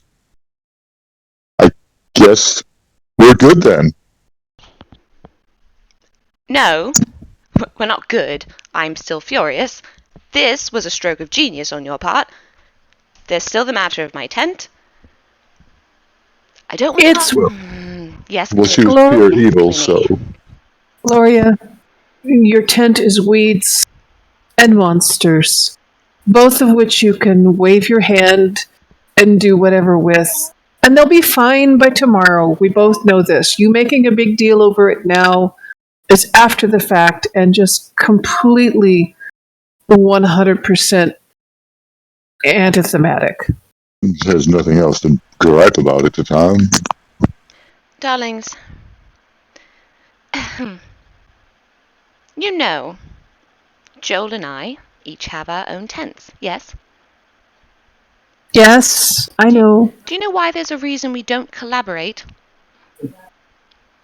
Because oil and water don't mix? Exactly. And in this case, my magic is oil, his magic is water. No one can help me fix this tent, and I've already expended the energy to create it. Fixing it only adds more. Do you understand now? You've I- So you're energy saying that that- would have previously gone into creating a new tent. So, for the next, I don't know, 3 months, no new fucking tent. Thank you. Oh, so You could make it better than it was before. Redo, renovate. Get Papa Joe to help you? Why? Here's a better idea. Why don't you make it safe? What fun would that be? Oh, I don't know. Maybe a maze that doesn't actively try to kill people might actually produce return customers. I have no need for return customers, and I've told you multiple times not to go in. It's your own damn fault you almost died tonight. Agreed. My trusting anything that came from your hand was my stupidity. Mea culpa, mea maxima culpa. I accept complete fault. Still, the point remains that remaking the tent is on you, darling, and I don't care how long it takes. All the time that you're occupied remaking your tent is time spent to the good, in my opinion. Oh, goodness, you are in fine form tonight. Again, your fault? I nearly got killed multiple times tonight. Yes. Shame. Yeah, you worked hard at it, but you blew it. You had your chance. Drink your whiskey and hush. And, just... Gloria is not as good as arguing with people as Joel is. She's more like, I would rather kill you than argue with you. So she's gonna drink the rest of her whiskey and kind of slam a little harder than necessary the glass back down in front of Anton. Well, and then she's gonna look at Dilly, and then look at Jethro, and then look at Dilly again. That's the tree guy. You're the tree guy. Right, we're building a fucking tree house or whatever for you. Yes, only if he wants it. Consent. Oh, that magical thing that you don't give people. I've honestly never heard what you're talking about. Ever. It explains so much. Concept to me. It just explains so much. Alright, Tree Boy. Did you still want a tree house? Are you still working here? Well, I just came as a patron, but now that I'm making a little bit of money, I'll stick around for a little bit. But, Alright. I'm afraid of heights, so I don't really want a treehouse. Why the fuck did you ask for a tree house if you're afraid of heights? Why were you sleeping in the tree? Well, I wasn't. Well, I was sleeping in the tree because I was a squirrel, but I did not ask for the treehouse. That was pushed on me. Alright. No treehouse then, but you're not afraid of heights when you're a squirrel. Correct. I wish all three of you the very best of luck, and you weird tiny creature of a mannequin. By the way, why did you kill her? I thought you liked her. Oh, I did. Remember that smell you demanded a while back? A little bit ago. Yes. Yeah, yes. That was her. Oh. Oh. You can't have that just roaming around. Well. And she's lucky to have not been human, I suppose. I cut her a break, if you ask me. Well, that changes everything. Why'd you kill her? Now she can't be useful. Exactly. Exactly. Exactly. I could have used her. It's the last thing I would allow to come into your hands. Oh, darling, I'm so sorry Mother. what's happened to you. And she's talking directly to Terralyn now. She's changing speeds so fast. She kind of like puts her hands up and she's like, you know what I mean? Yeah, this woman gets me, and she's gonna look back at these guys and be like, motherfuckers. And then I'm just gonna kind of take Gloria's finger, and my shadow is flipping them all off. It doesn't quite work that way. So sorry. Sit. Ed She just drops. Yup. Just ragdolls to the ground onto her ass. And Gloria's gonna look down at her and kind of almost apologetically like shake her head like, I'm so sorry, darling. I really can't do anything. You belong technically to Joel, but also to Dilly, I suppose. They have joint custody. I have nothing to do with it. I would have loved to. I wish someone would have told me how awful you were. I knew you were awful, just in a very different way.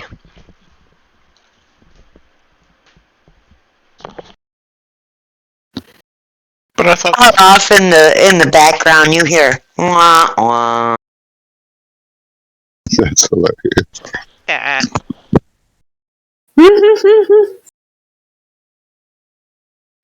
Jethro, were you gonna say something?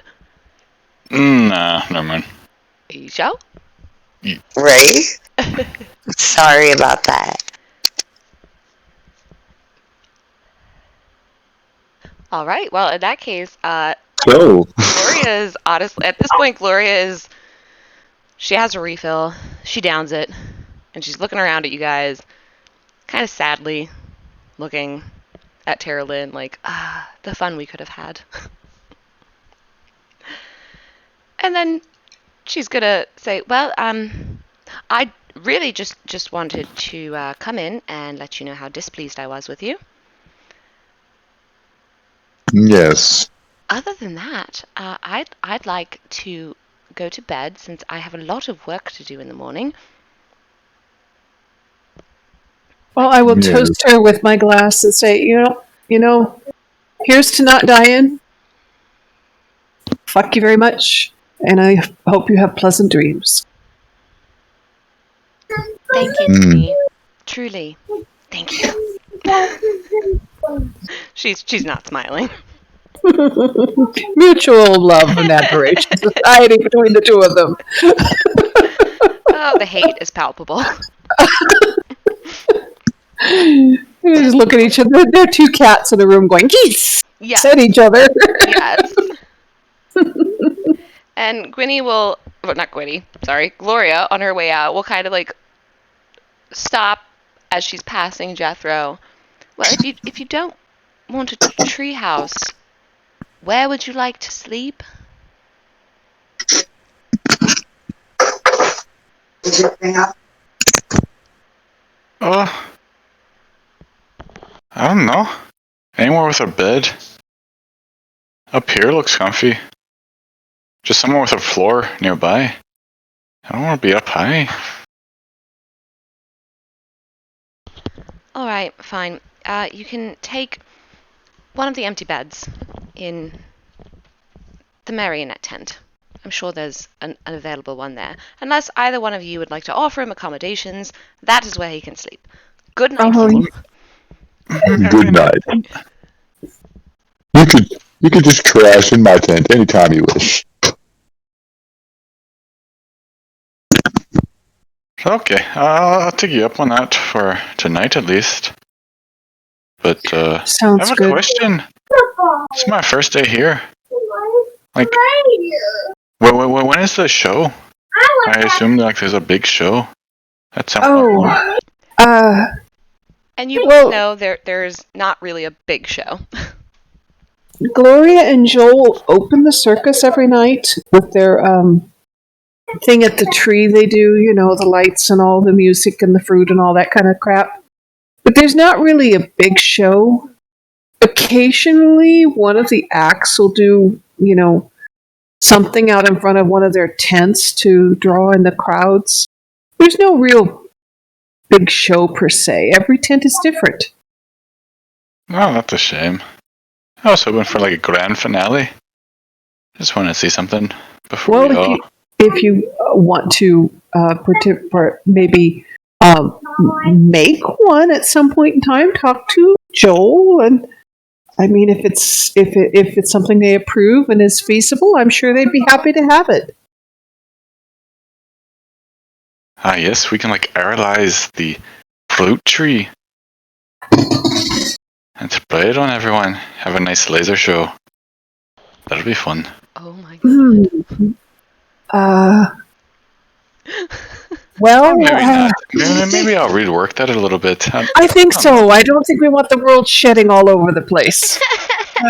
Fucking Burning Man.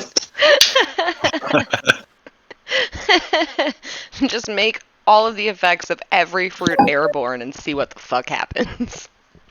It sounds like a really that sounds like an idea you really need to workshop some more. Alright, I'll go back to the drilling board. Possibly some controlled experiments. And I am not volunteering to help. Ooh.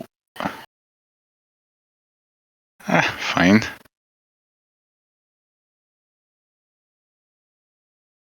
Well, maybe I could keep my own tent I could do that with. I don't know. Just when people walk in, you get misted like at Abercrombie and Fitch, but it's like fruit juice. Oh my. Nice. Yeah, exactly. like it's just fragrances of different fruit. Oh god. I would approve that tent. 100%. You can have it. As DM, Even not like a tent, just like a side stand that just the annoying people in the mall that just like can't come out and just like spray you, even though you don't want it. Yeah. Oh boy. This juice stand could turn into something real bad real fast. Yeah. Yeah, I'm anticipating it being a bad thing. Oh my god. Well, I did put in some contingencies, like none of the effects last longer than the circus is open. Like, people won't be leaving thinking, they are a muffin man. Or dead. Or dead. or constantly shedding their skin. Oh my god, this is gonna be... I can already see this getting very, very out of hand, and I'm here for it. Mm-hmm. All right, well, if you guys are good marking this as the stopping point, we can either start up the next session with essentially like the circus is closed, but you guys obviously still have free run of everything. You can still go into the tents. It's just there would be no visitors there. Okay. All right. So the circus is now closed. Yeah, let's say you guys kind of hung out in the tent till the early hours of the morning. Jethro, Dilly said you could sleep there, so once. Yeah, so I'm sleeping on a couch. Yeah, there's nice plush couches there. Oh, yeah. You can kind of like a Freudian fainting couch you can sleep on. Okay, so for purposes of maintenance, we've had a short rest or a long rest? I'm going to go with a long rest for this one. Got it, thank you. You guys did keep your tents closed for the rest of the night, so... Yep, resetting my spell thoughts. Oh, yep. Thank you. Everyone long rest. Okay, thank you. Needed to reset my spell slots. Jethro, Alex, do you know how to do that? Yeah, I saw the button, but the only things I've done were cantrips. Oh, okay. Thus far, so. Okay, good. Okay. And also, next session, we will my plan, I'm gonna double check with Gala here, is hopefully to introduce her new character, since Tara Lynn now works for the circus.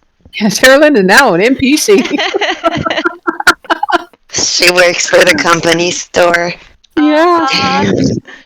She works for the man now, literally. So, the one thing Gwenny would do before she went to crash for the day, would be to take that book back to the library.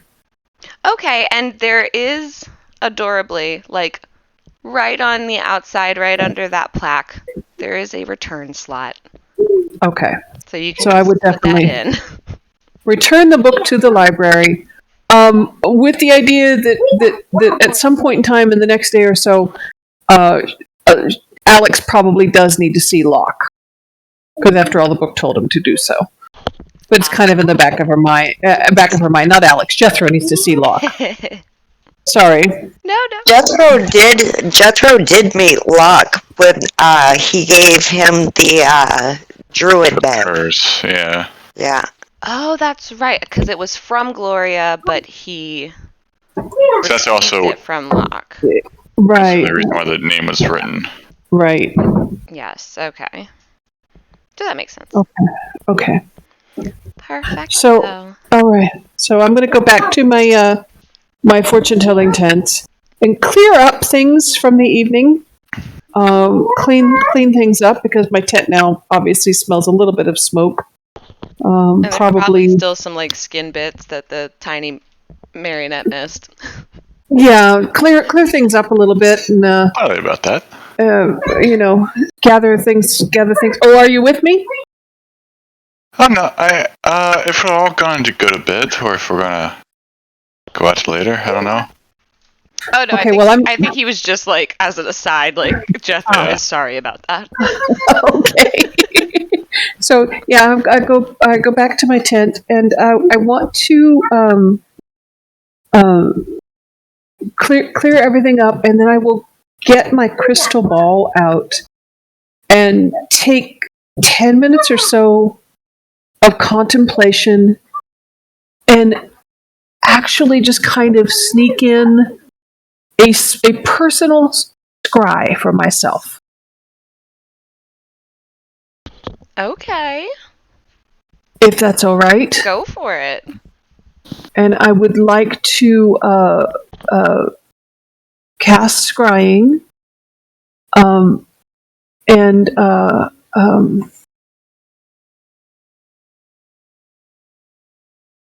I would like to contemplate the future of the Terralyn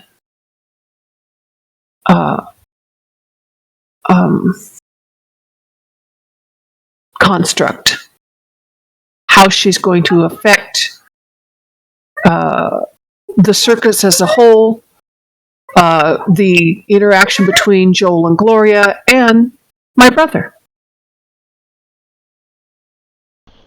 Okay. Let me see here, and that's... It's a wisdom save.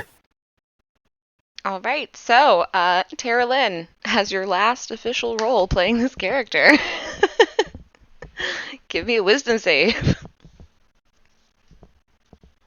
What just happened? Going. We're scrying to see if Tara Lynn, the marionette, is going to cause any problems for the circus. Or for anyone. Gwynny. An 11. Yeah, no. DC 17. So, Oh. Gwynny, you sense that while there may be resistance to her new position and her new existence and way of not so much life, but mannequinism, there will be pushback, and there might be some situations in which you'll need to get her under control, but you don't sense that she's going to harm anyone.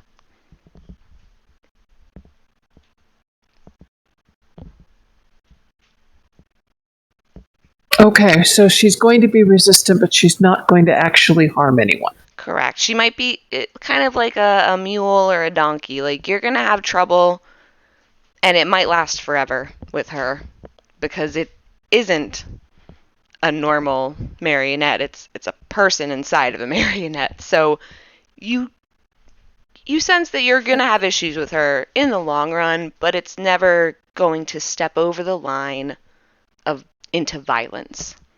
Well, I sense that someone is going to have issues with her in the long run, not particularly me, because I don't have to interact with her. So And if the person that has trouble with her is Joel or Gloria, well, that doesn't bother me in particular. Mostly Joel I know can handle it, and Gloria deserves all the trouble she can get.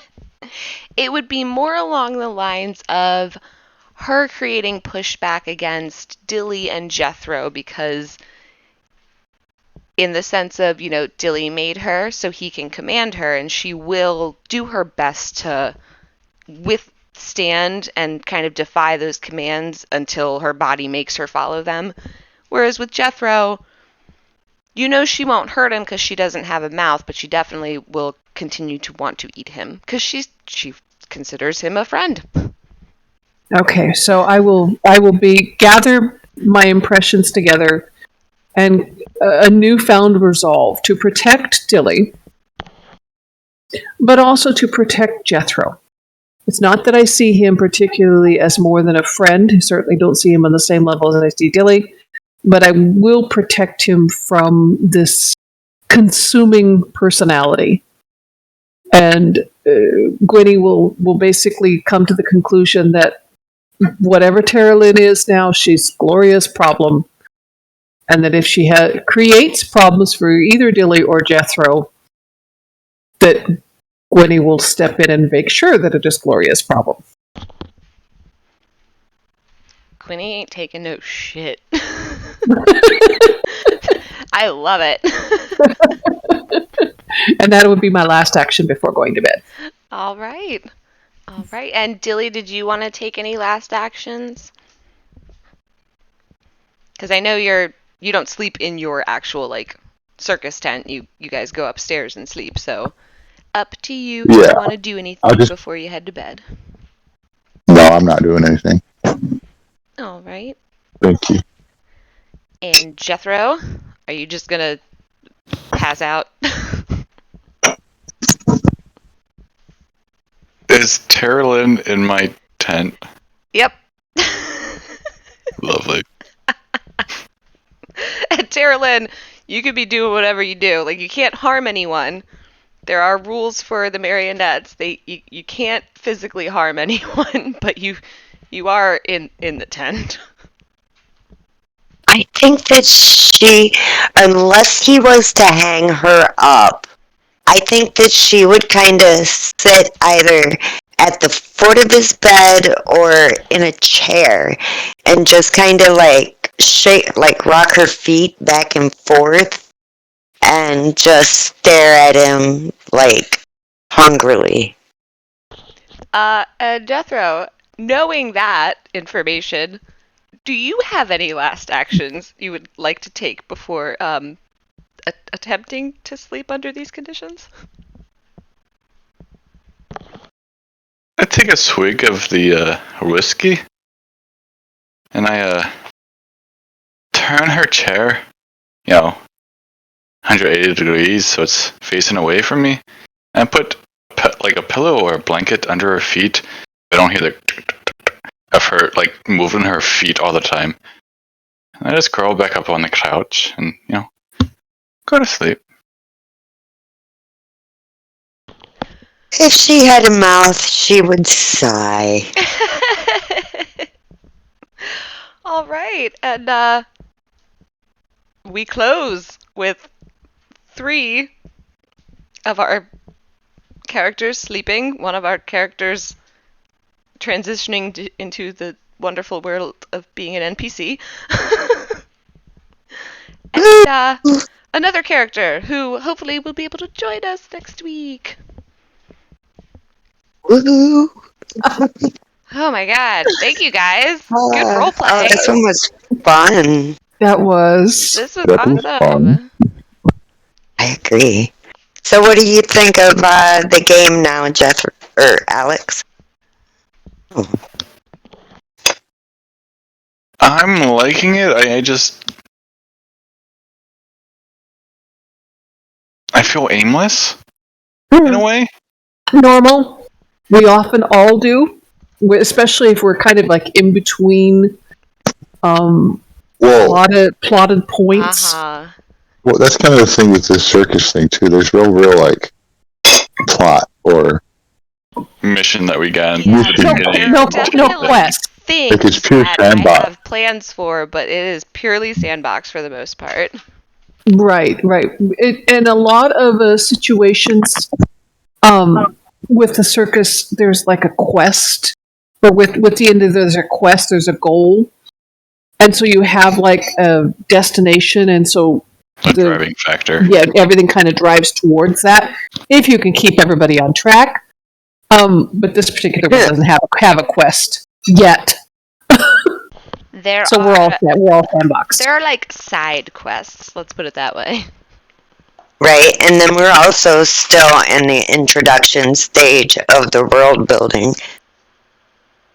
Yeah, right? Oh my god. Yeah. So much has happened, but in the grand scheme of timeline things, we haven't. It's still the first day.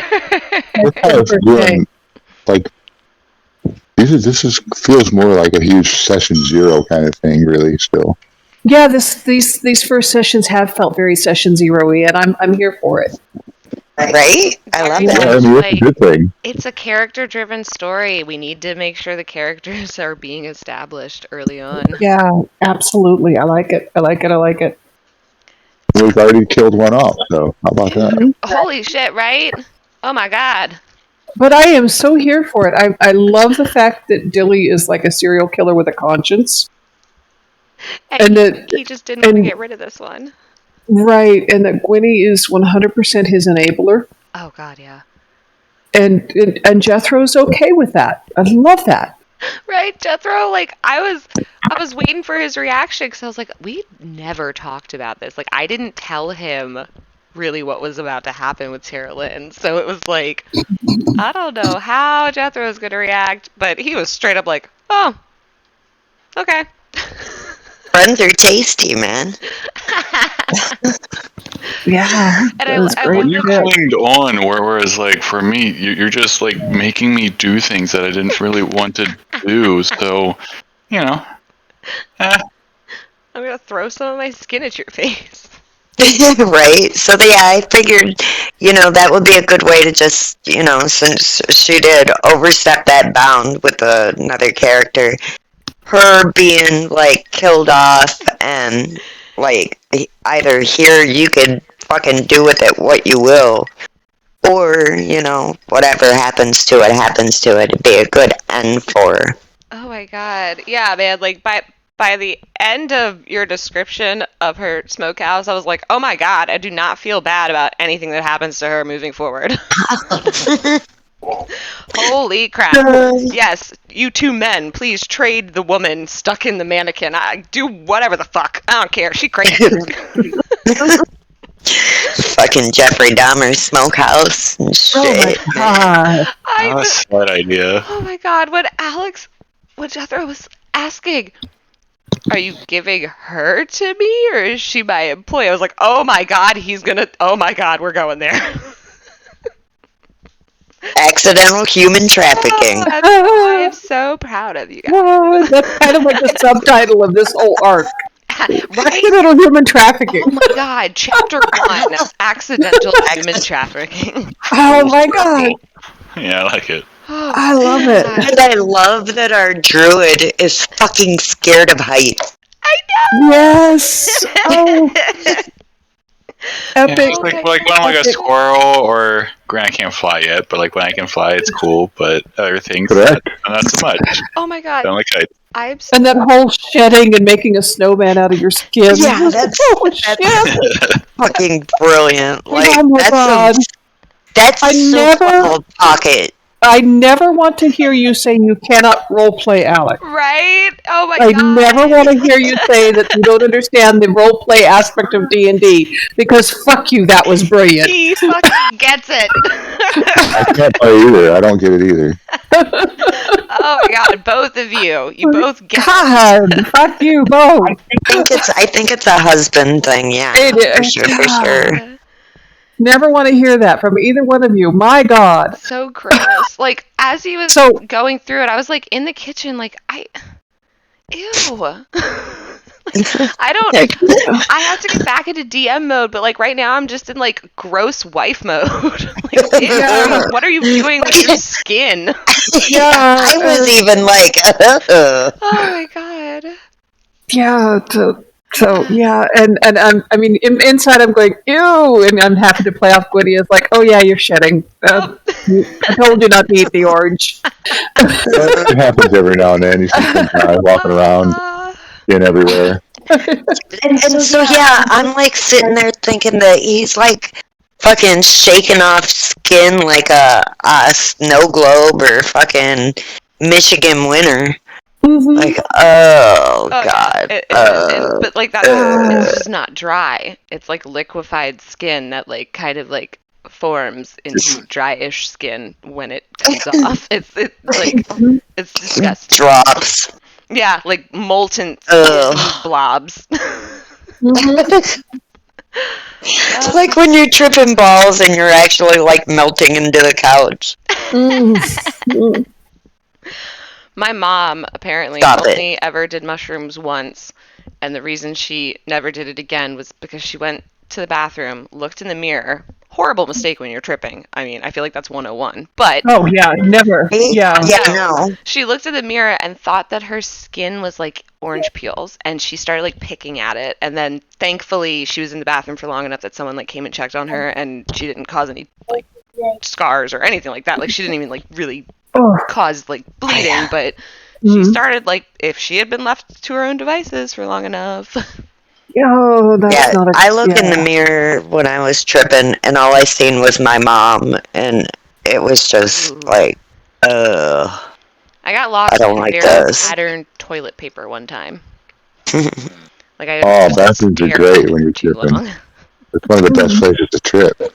Oh, me and Adrian took fucking the styrofoam faces, mannequin arms and mannequin faces and stuff, and glued them to the staircase.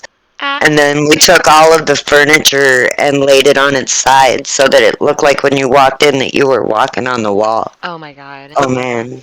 Yeah, I don't know even how the fuck we ended up staying in that house. We didn't have electric, we didn't have gas, no fridge, no stove.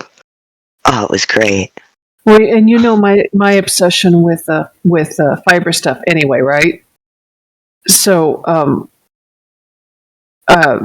the one time that I actually deeply indulged in stuff like that, I was at a friend's house and they had a Persian rug, and I got down on the floor and I'm just like face down, leaning on my elbows, laying on the floor, turning the rug backside up and running my fingers over the texture on the back of the rug, and then flipping it back, and then running my fingers over the texture on the front of the rug, and just lost in the paisley pattern of the back and the front of the rug for what probably was like a half an hour or more. The loops you get into are nuts. Just nuts. Just going back and forth, turning the rug back and forth. One time I thought my ex was a whale. Oh my god. And she was laying on the floor. I swear to God, and it looked like the carpet was like washing up on her body. Oh, by the way, you're still recording. Oh, fuck, thank you. Totally landed at the whale.